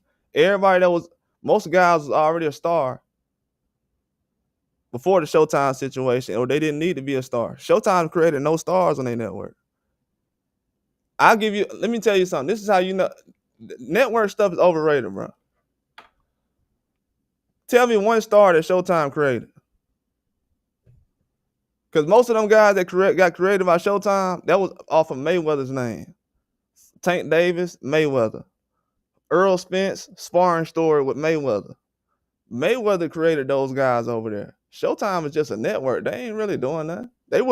Nobody was really checking Showtime for movies when they were just a movie network. We used to be watching HBO and Cinemax and Stars. Nobody's checking for Showtime. Showtime just did that so they can get for Floyd with that big deal and that McGregor fight and everything else. They just wanted some money. When they used all the black fighters up and got their money, then they got on. But they just wanted some money. Showtime is one of the most unproven networks that ever will be in boxing. All they did was put the fights on and have some white guys talking in the background like they know what they're talking about. You said at the time, Showtime was you're not understanding what I'm saying. You just went right over what I'm talking about. Showtime, most of the fights you seen Floyd fight on was HBO fights. Floyd didn't go to Showtime till he was an old man, and they wanted the big fights from him, like the McGregor fight. And let me pull this up. Dude, I got the picture still up here from the other day. Where is the picture? Right here.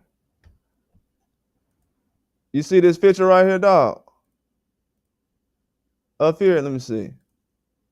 You see this picture right here? What that say at the bottom right there under that McGregor and Mayweather pay-per-view? It say T-Mobile Arena. Because all these lives I do, it go together. It say T-Mobile Arena, which is where Canelo and Crawford's gonna fight this week, right? Then next to it, it says Showtime pay-per-view.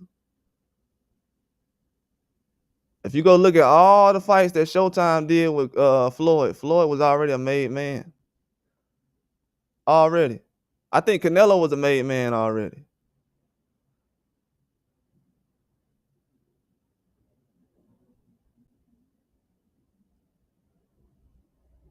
But Showtime had guys fighting on there like Robert Guerrero. Ain't nobody checking for Robert Guerrero. Uh, and I like Robert Guerrero, but nobody was checking for him. Victor Ortiz or whatever. Adrian Bronner at the stage of his career where people said he wouldn't letting his hands go. Those are the type of fights we were seeing.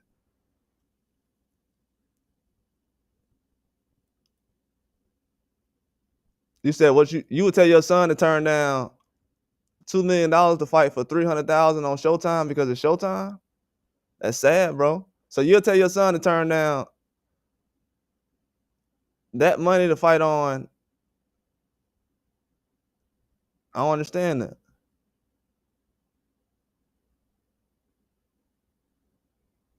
Because at the end of the day, the biggest knock on his career is that he didn't fight. First, the thing that hurt Jerron Ennis was he didn't fight Terrence Crawford yet. Doesn't have a big name.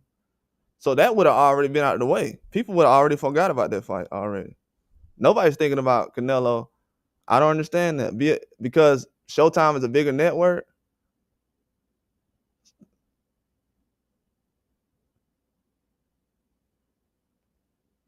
That's how, to be honest with you, I ain't gonna lie to you. That's how the Negro leagues got destroyed. Because they said, well, the MLBs is bigger than the Negro League, so let's just go over there with Jackie Robinson. And then now you don't got no black people in the MLBs no more. People say, why black people ain't playing baseball no more? Because they all went to the MLBs.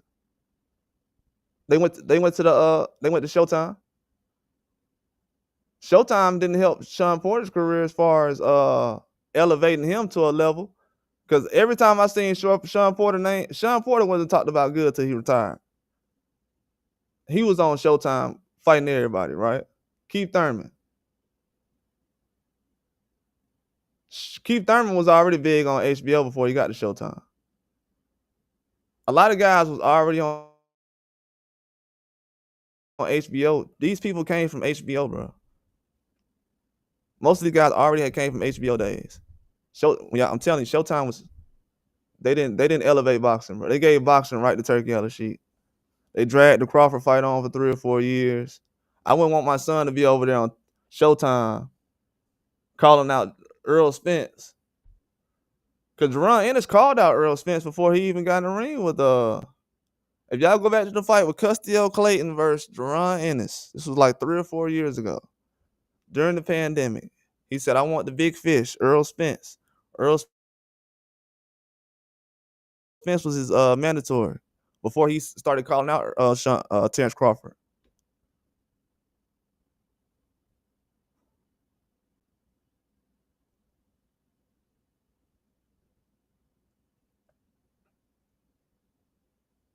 You said if Showtime offered Bozy what thinks is best, I'm rolling Bozy.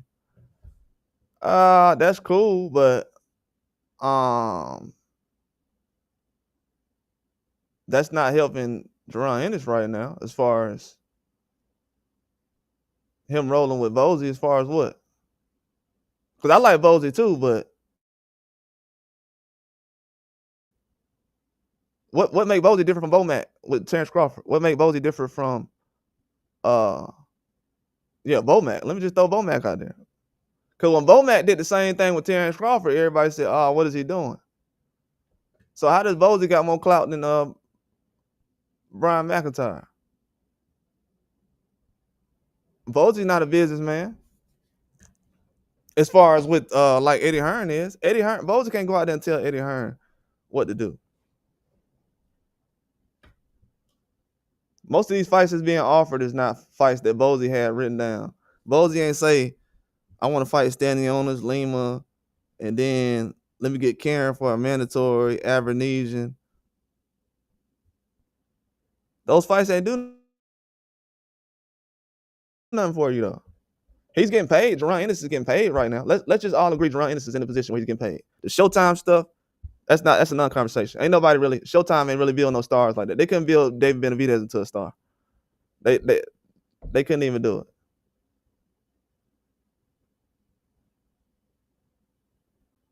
Showtime couldn't even build David Benavidez into a star. David Benavidez fought everybody. He fought Caleb Plant. He fought Demetrius Andrade. They couldn't even build him into a star. Bruce Ennis has a whole city behind him. He doesn't need to build up anything. He doesn't need to go to any networks. Devin Haney doesn't go to any networks. Most of the people's favorite fighters, or the fighters that everybody likes to watch, has fought on every network. Terrence Crawford has fought on BLK Prime, Showtime, The Zone, ESPN. He's fought on every network. Now, that's the type of boxer I like to follow. Now, if dudes is loyal to networks, I don't rock with boxers like that. None of the boxers, any boxer who just, it feels like he just stuck with a network and can't really move, I don't rock with dudes like that. I mean, I like them, but they're not in my favorites.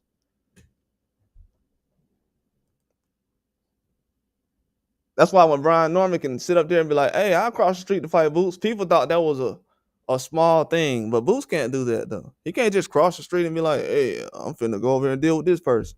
That's not what's going on right now. So my thing is, why is Brian Norman Jr. getting the expectations that Boots ain't doing? If Boots got a bigger name, why he can't do the things that everybody asking Brian Norman Jr. to do? They asking Brian Norman Jr. to fight a big name. Right now, Boots is getting the pass for doing the same thing that Brian Norman Jr. did. That's what you just told me, Rudy Exposure. Oh, he just listened to his father. Brian Norman Sr. was a boxer. Bozy Ennis was a boxer too, right? Brian Norman, everybody know that. Everybody know that Brian Norman Sr. is a boxer. Bozy Ennis was a boxer. But who had a longer career? Brian Norman Sr. But you'll have people that come out here and say he don't know the business. I don't like talking about stuff like this, but it's coming up, so I know about this stuff. But Brian Norman Sr., he's had a longer career than Bozy Ennis. So when it comes to the business of boxing, Bozy Ennis don't know more than Brian Norman Sr. No disrespect to him. I'm just keeping it a buck. It ain't no, I know more than you or this or this, but he get more backlash because he ain't the favorite. He ain't got the so-called flashiness. But as far as the network stuff, that's why boxing dead the way it is right now. People falling behind networks. That's why Keith Thurman still ain't had a long fight. And I got to put out a video later on where Keith Thurman finally admitted that PBC had him and Earl Spence lined up to fight each other at the Pacquiao fight. After Earl Spence, before Keith Thurman lost to Pacquiao, he was supposed to fight Earl Spence. He said this already. He said, oh, it was my fault that me and Earl Spence ain't fight. We was actually supposed to fight before him and Terrence Crawford fought. You said, why would you pass up 1.7? Because he just got more than that just recently. That's why. You just got more than that recently. Stanionis passed up 1.7. Mario Barrios passed up 1.7. Matter of fact, let me pull this picture up that show everybody.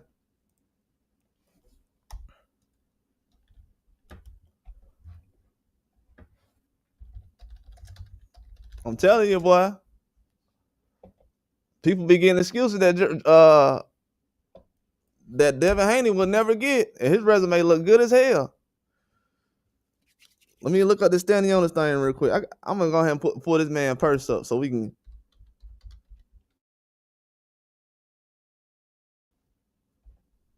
Cause this is Stanionis deserves $2 million. Dang, like Tupac said, in white man world, huh? The white man get now they gonna say it's these folks all over the place, bro. These people talking about he got 1.5, 1.7. He got what is it? They say he got 1.5, 1.7, 1.8. Man, these folks all over the place. I know what the number was because I had it earlier. That's why I say, man, they be doing a lot of they be doing a lot of stuff online. The dude standing on already said I ain't fighting for less than $2 million.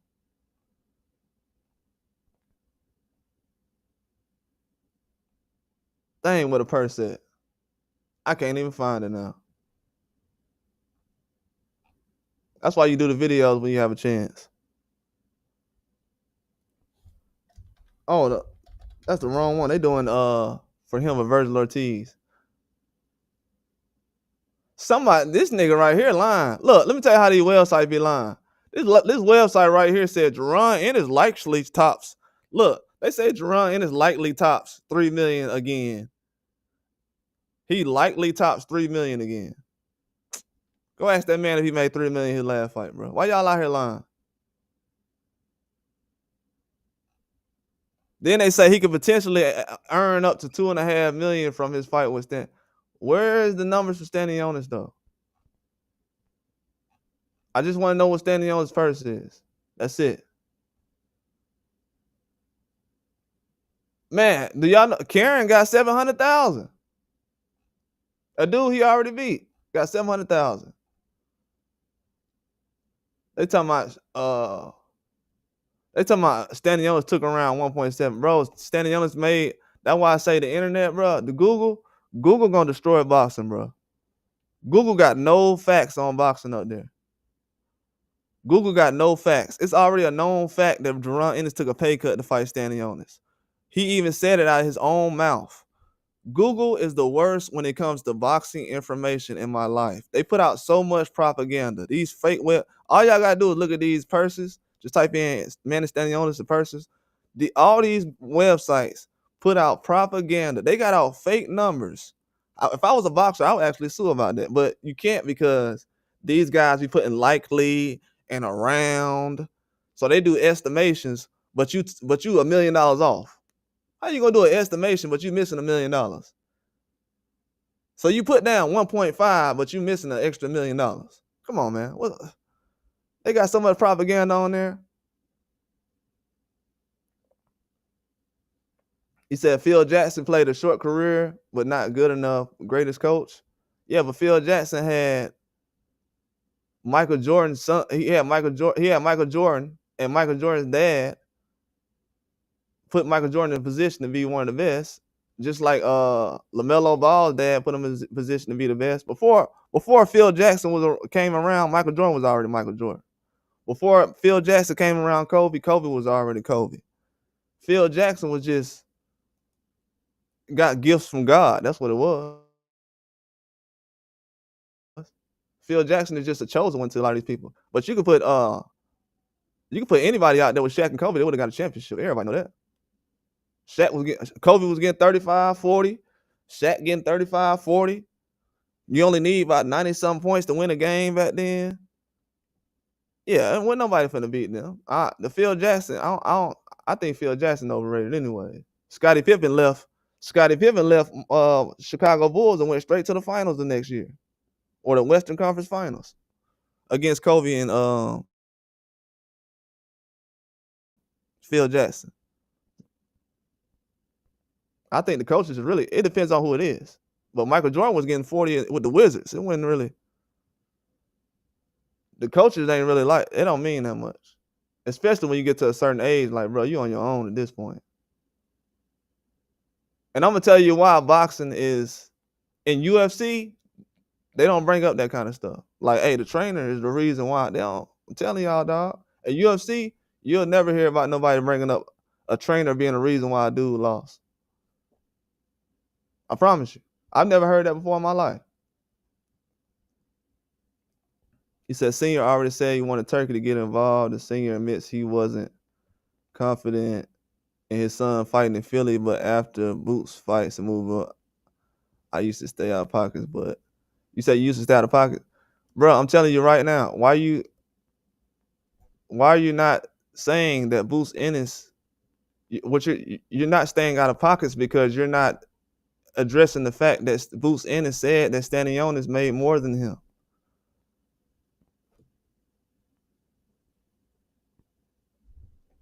You're not understanding that. That's what we can't even go forward with the conversation because you're not understanding that. Boost Ennis gave Stanley Onis the deal that Brian Norman was supposed to get. That's what everybody not understanding. That's why I don't talk about the Boost thing. If you don't understand that, this ain't really no conversation, bro. Boost got the most options in history of boxing. This man has 50 guys at 54 he can fight right now. That's legit guys. And he picked Lima. Boost Ennis is not prepared to do the same thing Terrence Crawford did. No matter what the money says, no matter about the deals, Boost Ennis is not ready to do what Terrence Crawford is doing. Period, point blank. He ain't ready to do what Devin Haney's doing right now. Period. No matter what anybody says, he ain't doing it. He getting money right now. He getting paid, and that's what's up. And I salute that. But to say that people, this networks and paydays, Boost Ennis is not doing what everybody else is doing. He is not. He took a pay cut for Stanley Onis. That's not it, bro. I'm off the bandwagon on that one. You give somebody across seas who ain't did nothing in the sport of boxing something, but your brethren can't get no bread. Nah, that ain't it for me. Nah, can't nobody explain that one. That man sat up here and paid a Lithuanian guy with 15 fights who ain't fought nobody decent in America. Really ain't got no name. And they want to say, oh, well, it's Brian Norman, Boost Ennis thing. Well, Brian Norman is only 23 when he was calling out Boost. Boost wasn't calling out guys like that at 23. He was talking about Ortiz.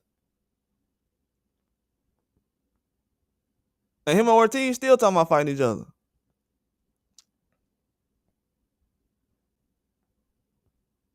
He said, no, I said, you must don't know about he said, I do know much about boxing.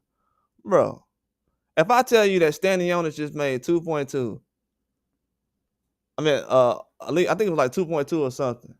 That don't got nothing to do with boxing. None of this got nothing to do with boxing. Because niggas ain't fighting nobody. That's the whole purpose of this live. Niggas is not fighting nobody. Niggas is not Terrence Crawford. None of that. What I'm saying is, this is why I don't like to discuss the Boost Ennis thing, bro. That's why I stay away from the conversation, because people don't want to sit here and just say, Jerron Ennis said out his own mouth. I gotta go find the live. I gotta go find the video, and I'm gonna get flagged for it. I don't give a damn, because I want to sit here and show everybody. Jerron Ennis said Stanley Onis made more money than me. He got the same deal that Brian Norman was asking for. Nobody who said Brian Norman's a duck pointed out that Stanley Onis got the same deal Brian Norman did. Stanley Onis was scared to fight in Philadelphia. Mario Barrio said he gonna build the fight up, and that's gonna be a big fight for like 5-10 million or whatever against Boots. So he wasn't trying to fight Boots. They already said they want the money. That's a money fight down the line. Ortiz said back in the day, that's down the line, I'll fight Boots. Norman ain't never said down the line. Ortiz said down the line, I'll fight him. Barrio said down the line, I'll fight him. Norman said pay me. What I'm trying to figure out is, somebody got to explain to me why. He said, is it the fact that Boots offered to fight? What are you talking about? You talking about to offered to fight? Yeah. Well, yeah, they offered to fight, absolutely. But Boots just offered to fight your boy the same way. What's the old dude name who just got offered? Rashidi Ellis. They just did Rashidi Ellis the same way. Boots just offered 4 fighters a fight. They just offered 4 different fighters a fight. And none of those guys wanted to take the money. They just offered 4 different fighters a fight. A lot of those guys are undefeated. And Boots has an opportunity to have a mandatory right now. Boots can fight Taez right now for an intern belt right now. And people say, well, he got a fight lined up. Not if you sit up here and enforce the mandatory. It's capping going on.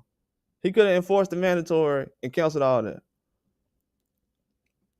This man got mandatories. He could line up at 54 right now. At 54, he could fight for a belt. He was a super champion. He doesn't have to come in and start fighting tune-ups. You get super champion status at 147. So when you come to 154, you go straight into a championship fight like everybody else is doing. Pitbull Cruz stays in championship fights. Matter of fact, he got a WBC intern championship belt right now. He just won from his last fight. Ortiz has an intern belt at 54. Fundor's got knocked out and still got a belt at 54.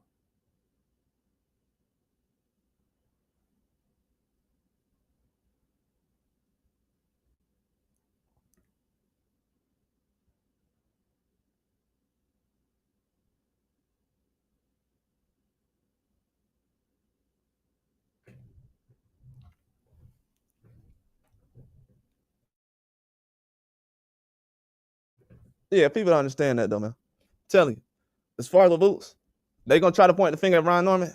With me, hell no. I'm off the bandwagon on that one. Straight off. Straight off on that one.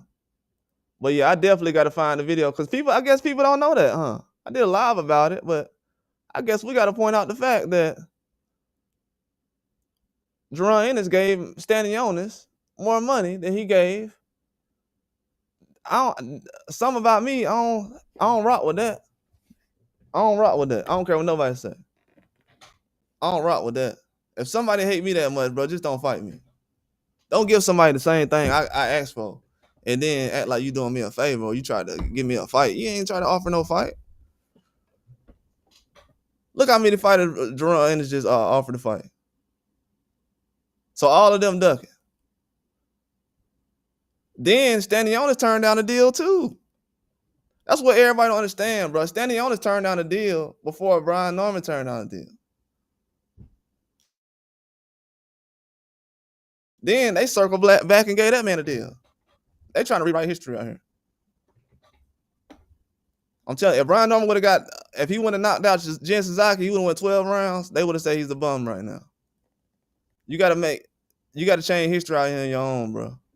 You can't wait on the fans to sit up here and crown you, because Boots ain't did nothing to be crowned, bro. And I like Boots Ennis. But if we're going to put him on the same level as everybody else, he ain't did nothing in boxing to where knocking out Stanionis the way he did, very impressive. But it wasn't no Jen Suzuki knockout. And people like, who is Jen Suzuki? Who the hell is Stanionis? I bet Stanionis go 12 rounds with Jen Suzuki like he did the rest of these dudes. Stanionis ain't had a knockout since like 2020. And nobody on his resume anybody knows. The dude was never a threat, bro. Never.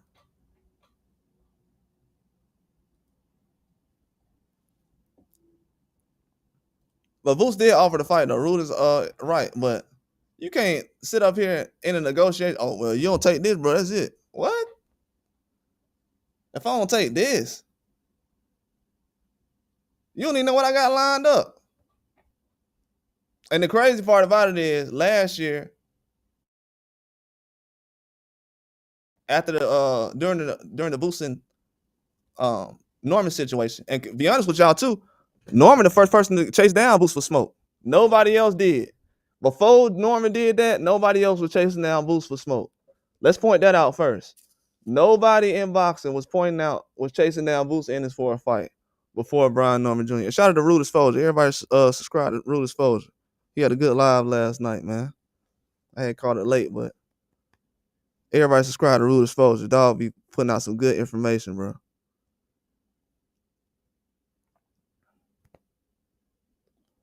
You said 3 offers? Yeah, but Rude, what you're not understanding is you're trying to make it seem as if Norman had to just take what everybody else was not taking. Brian, nobody has taken an offer. Have you heard Jerron Ennis say this? Nobody is taking an offer from him. No matter how much we say about money and everything else, the same thing people are saying about Brian Norman, People are saying about everybody. People see that people are giving Jerron Ennis they're giving him, they're being lenient with him like they wouldn't Terrence Crawford. Nobody else was, this dude ain't did nothing in boxing to the point where people should be like, hey man, everybody just ducking. Come on, man. For real, he Deontay Wilder now. He knocking people out like Wilder now. Like Tank right now, going 12 round with Roach, and then people say, well, he was ducking. Bro, ducking, who was ducking him? You know how crazy it looks for people to say that people were ducking Tank after he almost got his head knocked off by Lamont Roach? Do you know how embarrassing that is right now? And I like Tank Davis. Everybody know I rock with Tank. But I told people, bro, he ain't. One day a younger guy gonna come through and knock you off your block. And guess what? The sad part about what Tank Davis is, he finally admits, oh, I've been knew about Brian Norman. These niggas is suckers out here. He been knowing about Brian Norman, but he just now speaking up. He ain't say nothing about, oh man, Brian Norman really want to smoke. Do you know if he would have said that last year, that would have took the pressure off Brian? Or people be like, oh, Tank co-signed Brian Norman. Oh, okay. He about something then. The whole time everybody chirping about Brian Norman the duck. He don't want to take their money. He ain't doing this. Now, mind you, he's already been sparring Jerron Ennis. Most of these dudes won't even spar Jerron Ennis. Ask Jerron Ennis if he sparred most of these other guys in boxing, a Barrios or any of these guys. Ask him has he sparred those guys. So for people to say that Norman is scared to fight a guy for millions that he was fighting for free, I think that's the reason why I can't go. I can't go. It's too many. When somebody's telling me that black men don't want to get paid out here in boxing, they just turning down money. Nah, we ain't going for that. I can't even leave my wallet out here like that. So you gonna tell me a black dude in America, he gonna walk past $1 million, but I can't leave my wallet at a counter in a gas station and come back in 5 minutes? It's gonna be there. Nah, I can't believe that. It's the economy is too hard right now.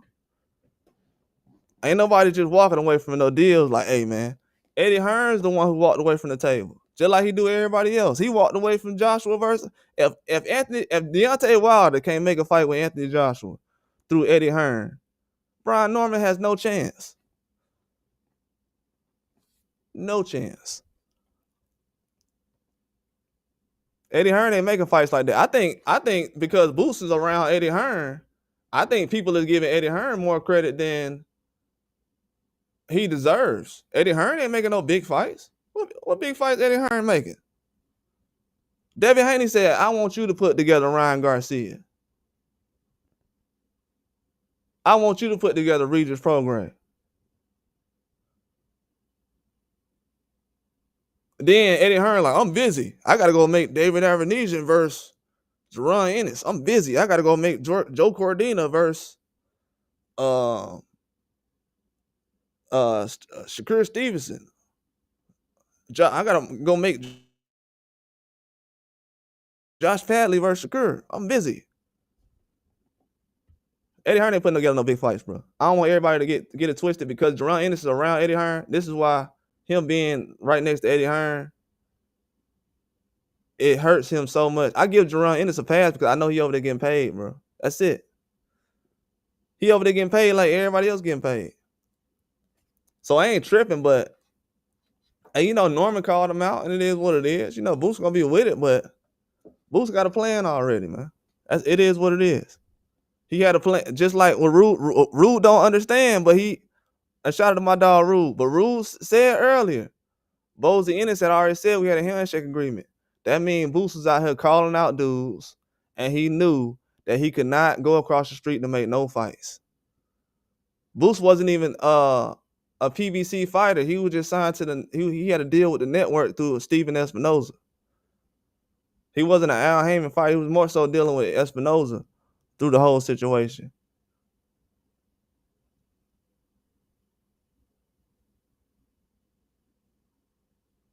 So what people don't understand is Boots already had a plan, bro. He's already telling people that. He already had a plan. He's had a plan. That's why he said now. People don't understand what's going on, but they will soon. That means he has a plan. People don't know what the plan is. So we can't talk about anything more than what we know as far as him having a plan because but people say, oh, because Norman turned down that money one time. Everybody's turning down the money, bro. They're setting a precedent where they're not finna sit up here and take. They know Eddie Hearn is making this much or whatever he gonna do off the fight. They're not finna go in there and jump into the hoops like that because they can make other fights. You got Turkey Al-Sheik handing out bags of money right now. And Eddie Hearn like, yeah, take the 1.7. Why would I take 1.7? I know I can get that with a Turkey Al-Sheik.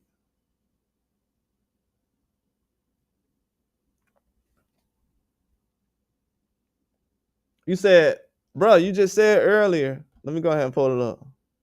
You said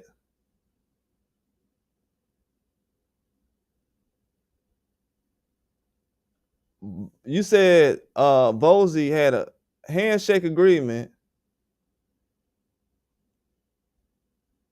He had a handshake deal with Showtime, right? Around that time, didn't Roman Villa fight Rashidi Ellis? And the fight that was supposed to be next was Boots Ennis. That means Boots Ennis had a plan. You don't even understand. I know about this, and I agree with this, what you said. You get mad for no reason. I said Jerron Ennis had you say he had a handshake deal, right? And I agree. You don't even understand, and I'm agreeing with you. Relax.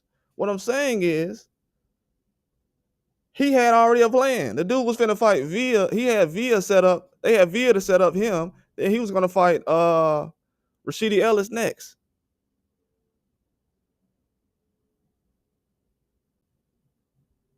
Why was he going to fight Rashidi Ellis in 2021? That fight still ain't happened yet. People will say, oh, because he lost to Villa.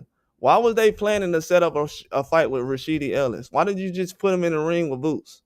They were setting up fights back then for him to get into. How was he going to get in the ring with Terrence Crawford around that time if he was lining up a fight with Rashidi Ellis?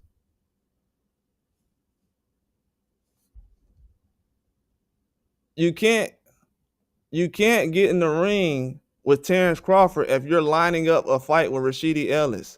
They literally put Jerron Ennis on the same card with Tank Davis, Hector Garcia, Rashidi Ellis, Demetrius Andrade. Everybody was on that card. And what happened later that year?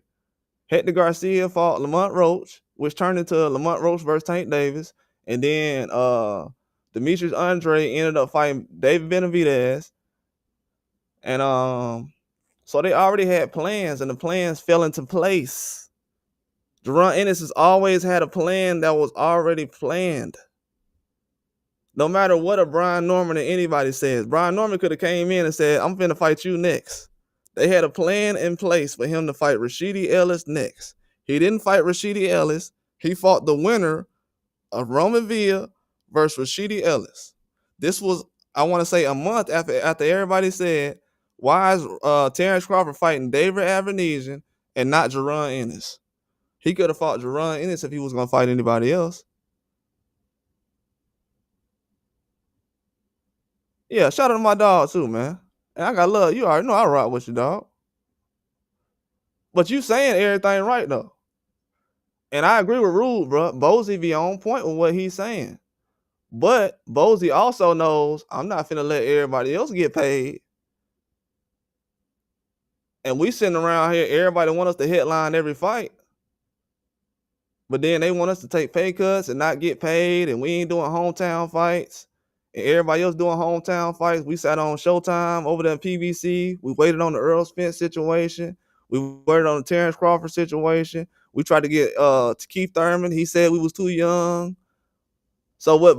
If I was Jerron Ennis, I would sit around here and I would just do what he's doing now because PBC had their opportunity. They had Jerron Ennis over there. They don't understand that when Jerron Ennis walked away, that put more pressure on everybody else to start fighting.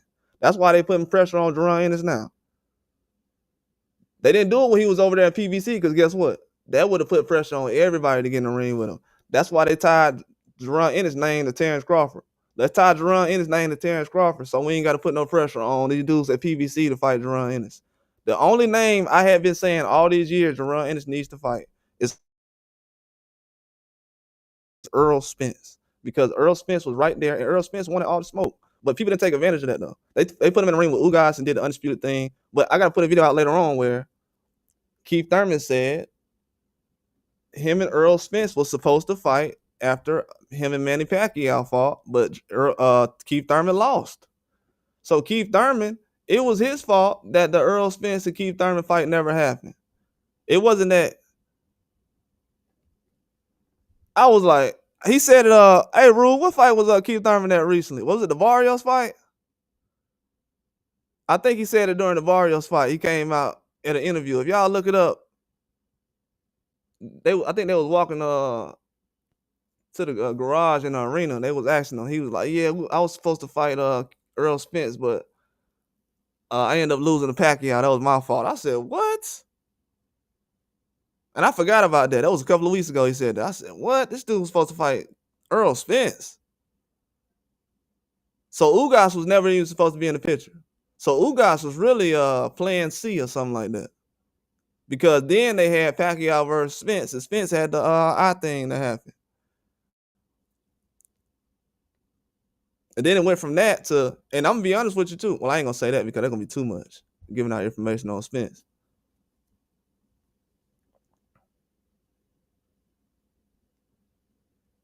Yeah, absolutely.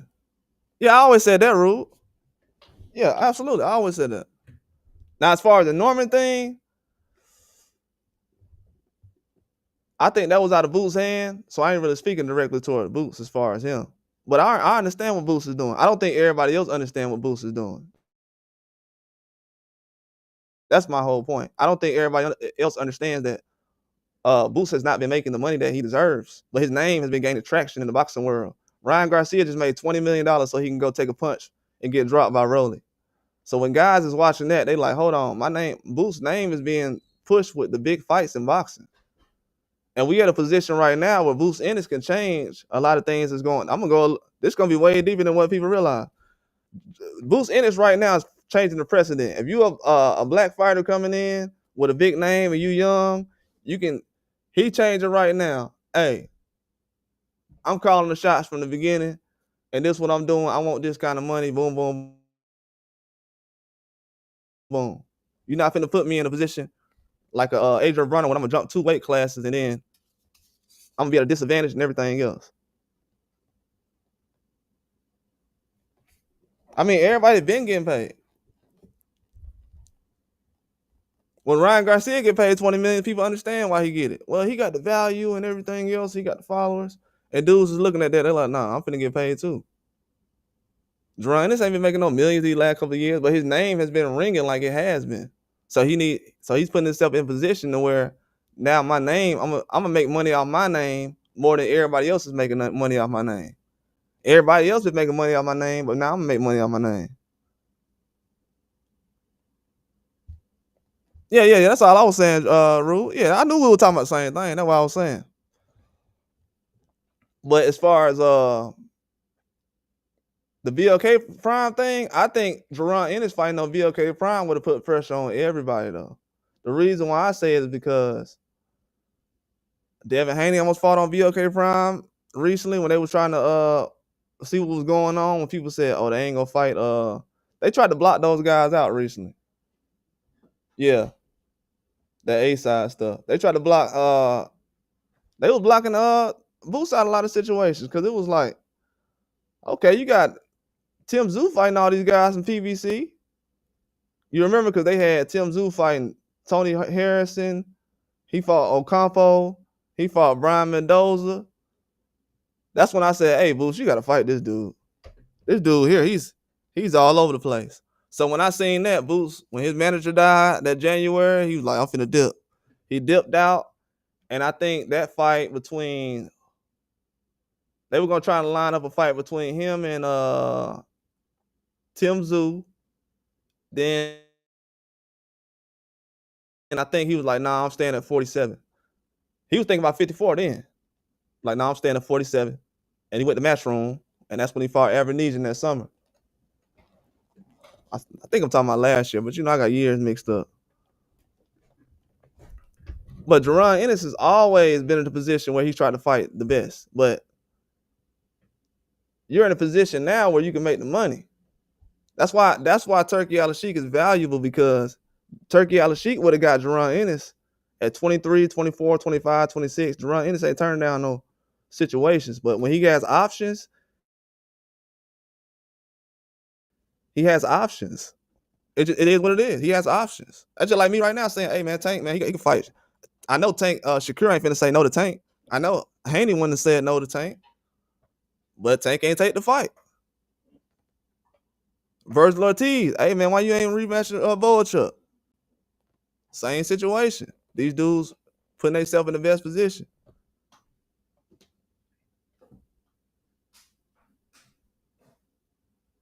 Yep. I was talking about that recently, Rue, about, because I don't know, was that fight on? I keep thinking for some reason that Pedraza fight was on the McGregor card. I don't know what card it was on now. But yeah, Tank wasn't getting paid that much back then. And that was around the time they had just started doing the money team stuff. Yeah, Tank just started getting $2 million, dog. Just started getting $2 million. He just started getting $2 million. So I think guys like, but what I do like about Boost is he's making people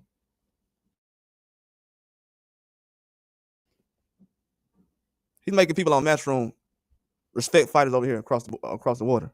Because before him, there wasn't a lot of respect being put on fighters' names over there. Ammo Williams as well. He's been doing a good job over there, but he's making them put respect on dudes' names because, like I said before, Eddie Hearn ain't been doing a lot of business with certain elite fighters in America, whether it's A side or B side, and I think Jerron Ennis is destroying that a little bit.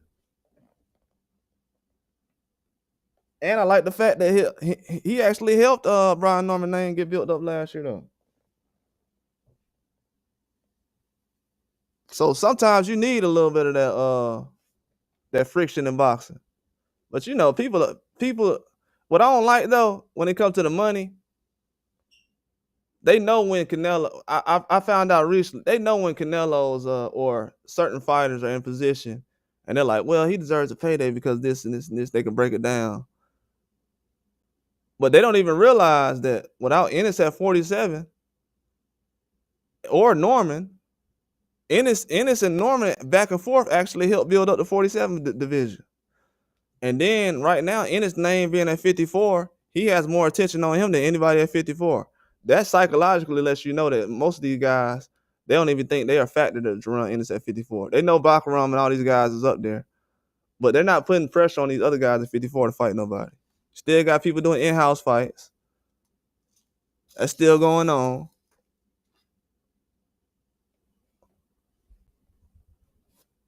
So yeah, it's still a lot of that going on.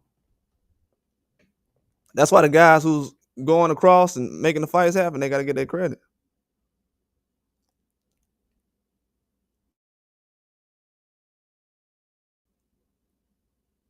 Yeah, it ain't that he got to go for the bag. It's that PBC had him waiting so long. Like the time, you know them time, like you said, that Tank 75,000. Around that time, they dragged his time out to where, and then he had his time during the pandemic, so that didn't help. No crowds.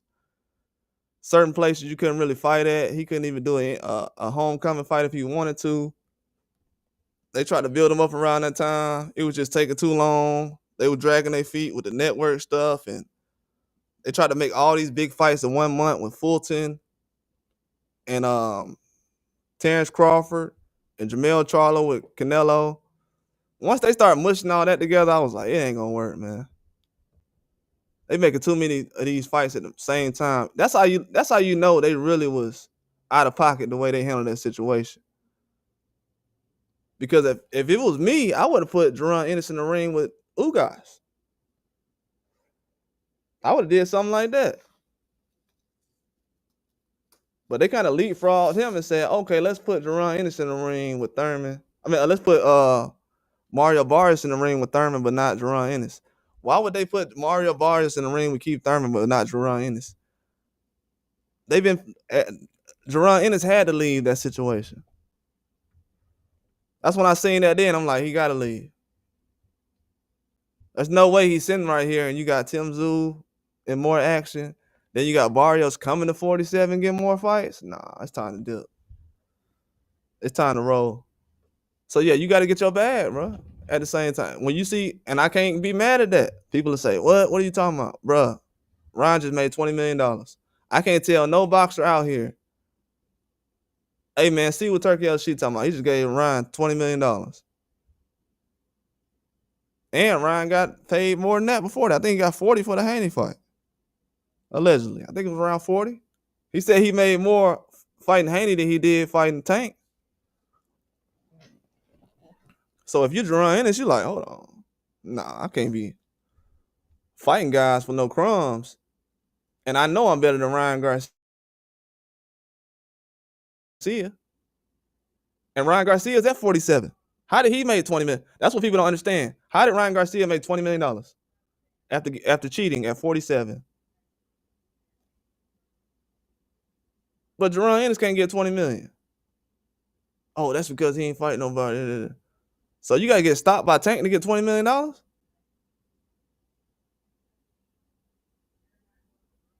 So yeah, they don't even have the numbers even fitting. Oh well, Ryan bring the numbers in. They said the Haney and Ryan fight didn't do good. And then they paid the man still more after that. So yeah, they all over the place with certain things.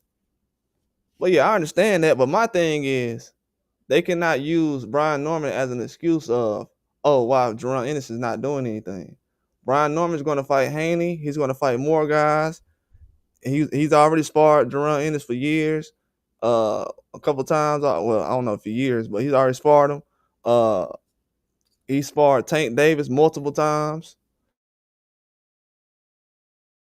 Tank Davis put respect on his name after getting hands put on him by Brian Norman. That's the biggest endorsement you can get. And you know Tank Davis ain't giving out no credit like that. We know that. Tank Davis ain't giving out no credit like that.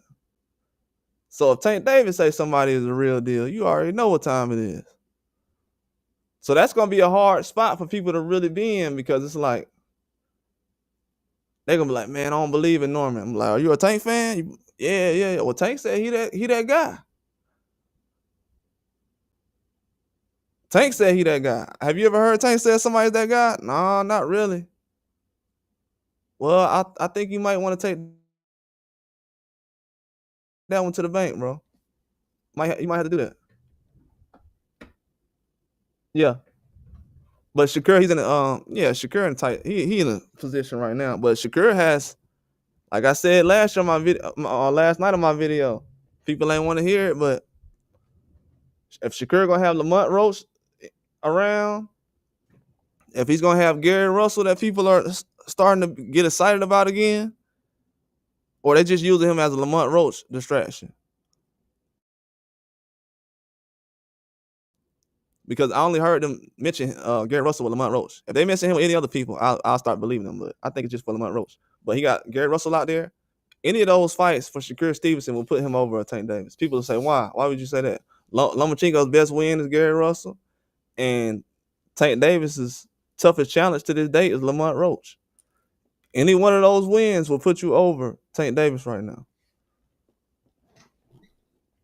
So if I was Shakur Stevenson, I would go after that. But it's Matchroom. You know, Matchroom is Matchroom, dog. They talking about Teofimo. They want this man to lead his division and waste more years trying to be undisputed. When I be hearing stuff like that, I'm like, bro, who y'all trying to protect? You got all these guys at 135. Floyd Schofield's still around. I know he could have fought Shakur. That was a Shakur fault. That definitely was a Shakur fault. That's why, even with that Floyd Schofield performance with Tevin, that was good, but that Shakur situation is still like, bro, you could have fought Shakur. Like, if you would have beat Shakur, forget about that Tevin Farmer fight. And that was supposed to happen already, so I think with Shakur, man, he just got to find some guys who are willing to take them chances, because they don't want to take them chances with him for real. They don't. A lot of guys don't want to get in the ring with him. They'll say it, but you see how Zepeda was had to take tune-ups and everything. They had like Zepeda was ready, then he had to take tune-ups with. Then he had to do rematches with Tevin. So yeah, these guys in tough positions, but they're the first kind of like headliner American fighters for Matchroom. They probably had more, but as far as I know, real big stars, American fighters on Matchroom. This is Eddie Hearns. I know he's dealt with Devin Haney, but he wasn't directly signed to Matchroom. So we got to see what Eddie Hearn does. Eddie Hearn got to show up. The pressure's on him for me. I'm still gonna say certain things about the mix-up, but the pressure's on him. Like Jerron Ennis is, yeah, he Phil Jackson. But yeah, Jerron Ennis wanted to get paid though, bro. He want to get paid like everybody else. Everybody else is getting paid. You got guys younger than Jerron Ennis getting paid over the years. That's a boxing issue. That's why Turkey Al-Sheikh is around. Guys should not have to worry about getting paid. Like Rule said, 75,000. Tank versus Pedraza. He got 75,000. And people said Dana White ain't finna pay that. Dana White would have been able to pay that back then. 75,000 for Tank Davis. Yeah, he would have paid that. So when people say, I don't know what Dana White gonna do in boxing, he gonna do like Showtime and everybody else was doing. Give him 75,000 for Tank versus Pedraza, and that's it. Because at one point, if it's hard to give Brian Norman $2.2 million to fight Boots,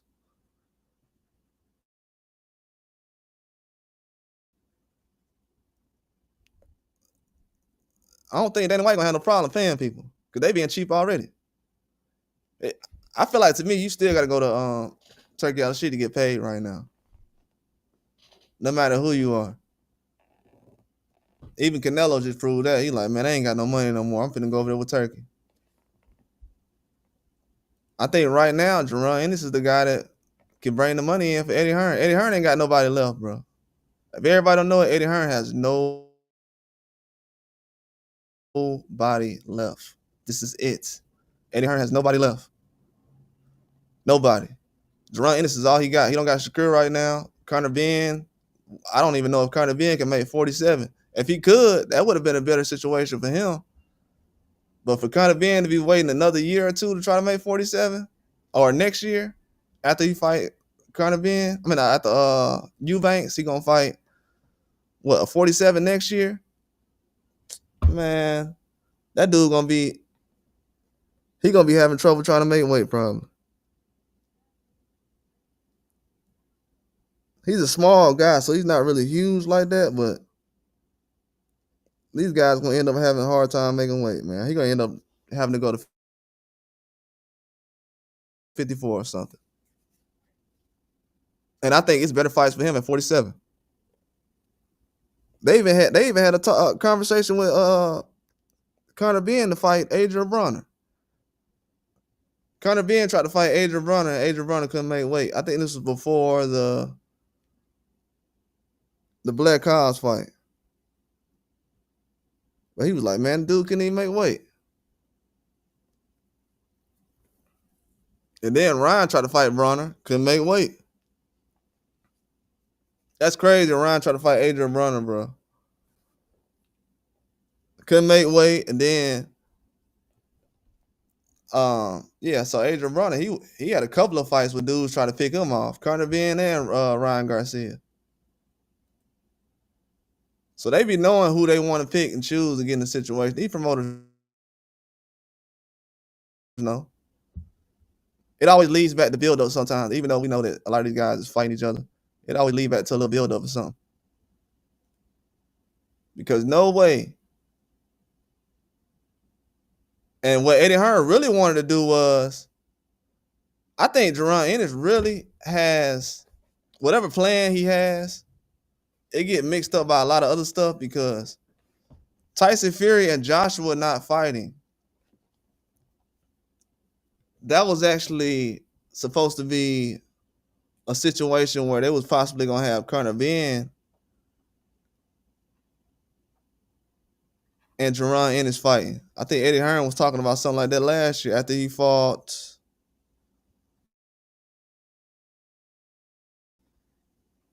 I Forgot who it was, man. I don't want to say it wrong because the Avenesian and Karen fighters, those press conferences look the same after the fight. But after one of those fights, Eddie Hearn was like, I don't know, we could look at possibly Carnivin or something next year in Wembley. And I was like, man, I knew he was gonna try to do something like that. But it never happened though, because Tyson Fury didn't him and Joshua didn't happen. I think that was gonna try to be the co-main event, which would have been a big fight for Jerron Ennis, but it would have been almost like the same thing they had with Eubanks versus Ben. It would have been a big event. Name would have been all over the place. So they still got a plan where they're building up. A lot of guys are still building their name and still, increasing their money. But everybody got a plan though, from what I'm seeing. When Keith Thurman said that with Earl Spence, that's all I needed to know. I said, wow, Keith Thurman and Earl Spence was supposed to fight? That's crazy.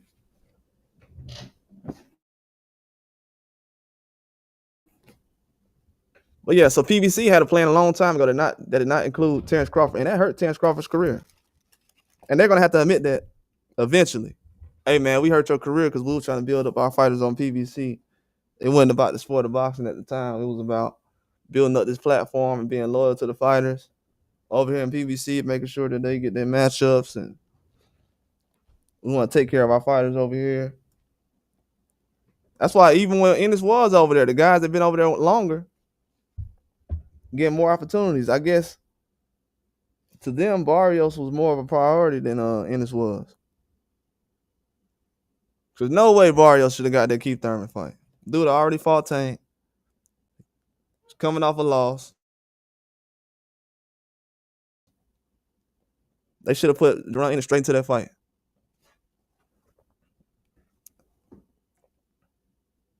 But now you got Brian Norman versus Devin Haney. And maybe, who knows, man, this fight turns out to be a big fight either way it goes. I think Devin Haney and Brian Norman still gonna come out of these fights with big names regardless of the result of the fight. Just for taking the fight. I think that's changed everything regardless. Just by taking the fight. And I think boxing can go in a different direction, man, to be honest with you. It is now. That's why people expect Virgil Ortiz and Boots to be fighting right now, because they have Norman versus Haney. Fights like that put pressure on everybody. This Crawford versus Canelo fight is gonna put pressure on a lot of people. Once they have this fight, a lot of people gonna say, "Hey, man, why y'all can't fight the fight? Why you can't have a big fight like that?" I hear a lot of people saying, "Man, the undercard is trash," but who's willing to be on the undercard? Everybody who wanted to be on the Canelo and Crawford undercard, they reached out and asked Turkey Al-Sheet to be on the undercard. Or he's reached out to guys, or they already knew and they were notified. But a lot of guys, majority of those guys reached out. They had a conversation with Turkey Al-Sheet for that fight. So they know what time it is in Boston, man. They definitely know what time it is.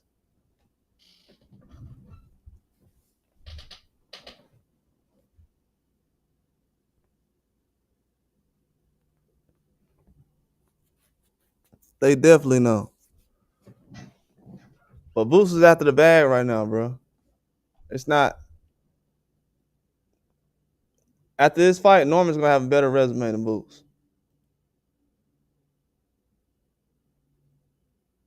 That Lehman guy is not going to be good. Then I don't know what Boots' next fight after that going to be. I know he's going to fight Ortiz next year, possibly.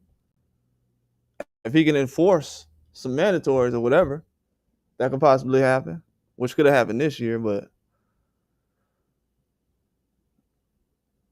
it's going to be a while, man. It's going to be a lot of building up going on. We need somebody like Terrence Crawford to come through and just fight everybody, jump platforms and networks. We need fighters like that. Certain guys doing it ain't going to be enough. I know the promoter thing is cool, but we just got to know that if a guy got a promoter right now, probably just can't do what he want to do. A lot of promoters ain't going for that. That's why they said everything about, the Ali Act. Yeah, that Ali Act ain't have nothing. If the Ali Act did not stop Michael Hunter from fighting who he wanted to fight recently. Did y'all see that? Don King said, "You ain't finna fight nobody. You gonna fight who I want you to fight."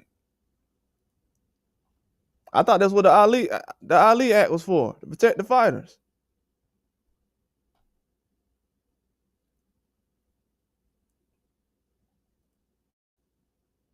They did say that recently. It was like the Ali Act is gonna be able to protect the fighters. That's why they need to keep it. Why was um Michael Hunter not able to do what he wanted to do recently? I'm saying this for a reason because the Ali Act is really not helping him in that situation. They got to break it down for me. I heard a lot of people saying the Ali Act because it got Muhammad Ali name on it. The Ali Act did not help this fight between Jarrell Miller and Michael Hunter get made, and it did not help the fight between Jarrell Miller and Jared Anderson get made. I'm not an expert, but I'm still trying to figure out how the fighters are getting helped, and they're losing out on career paydays through Turkey Al Sheet because of a contract. Well, people say he got a contract. Well, everybody has a contract. I thought the Ali Act was going to protect the fighters.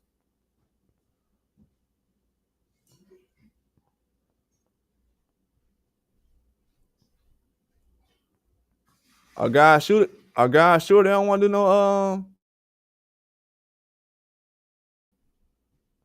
you know, they sure they want to do this?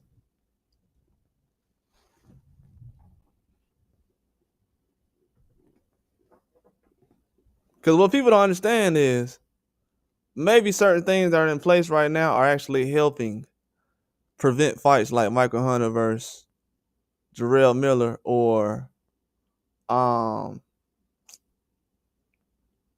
Michael Hunter versus Usyk again or anything like that against anybody. But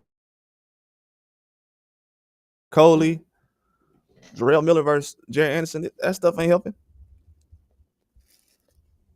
Y'all notice when that fight did get blocked, people weren't even asking why. So I heard some dumb dude just said recently. Some guy on YouTube said Michael Hunter just blew an opportunity. Why would he go and fight Pulov instead of fighting Jarrell Miller? Why would he turn down his opportunity with Turkey Al Sheet? This is why we need people to report the real news out here. The dude did not turn down a fight with Turkey Al Sheet. That Ali Act you was talking about did not protect him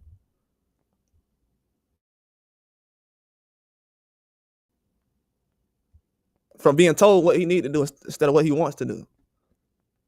I was thinking in my mind, okay, the Ali Act means that the fighters will be able to do what they want without being forced in certain situations or but now, nah, the contract is a contract.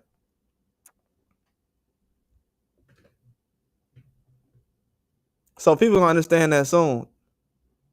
And I'll talk about Ali Act thing on my members only. I don't wanna expose people to real information. You know, I don't want that to be all over the place. But yeah, the real information gotta start coming out though. I definitely gotta do that Keith Thurman thing though. I gotta find that soundbite. Where is it at? I gotta find out what Keith Thurman was talking about. Earl Spence, the Spence fight. And that's gonna tell all that shit people been talking about these last couple of years. That shit finna expose all of it.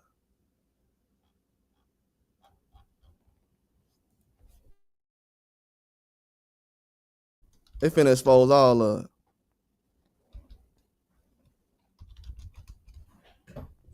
All the ducking stuff people was talking about, it ain't true, bro. It is not true. This is why this has to come out. And I'm gonna see if I can find it as soon as possible.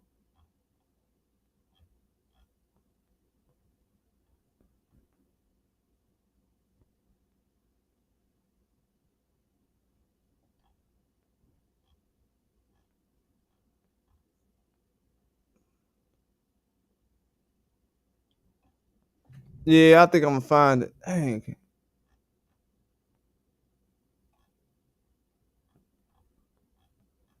Yeah, but I already know he said it though. I'll find it later on. But yeah, I gotta drop a video about that because that needs to be reported. That's some old news that I had. You know, I be forgetting news sometimes until I get up on this live and start talking. But I gotta go though. I'm gonna holler at you guys later on. Appreciate everybody coming through. Shout out my dog. Everybody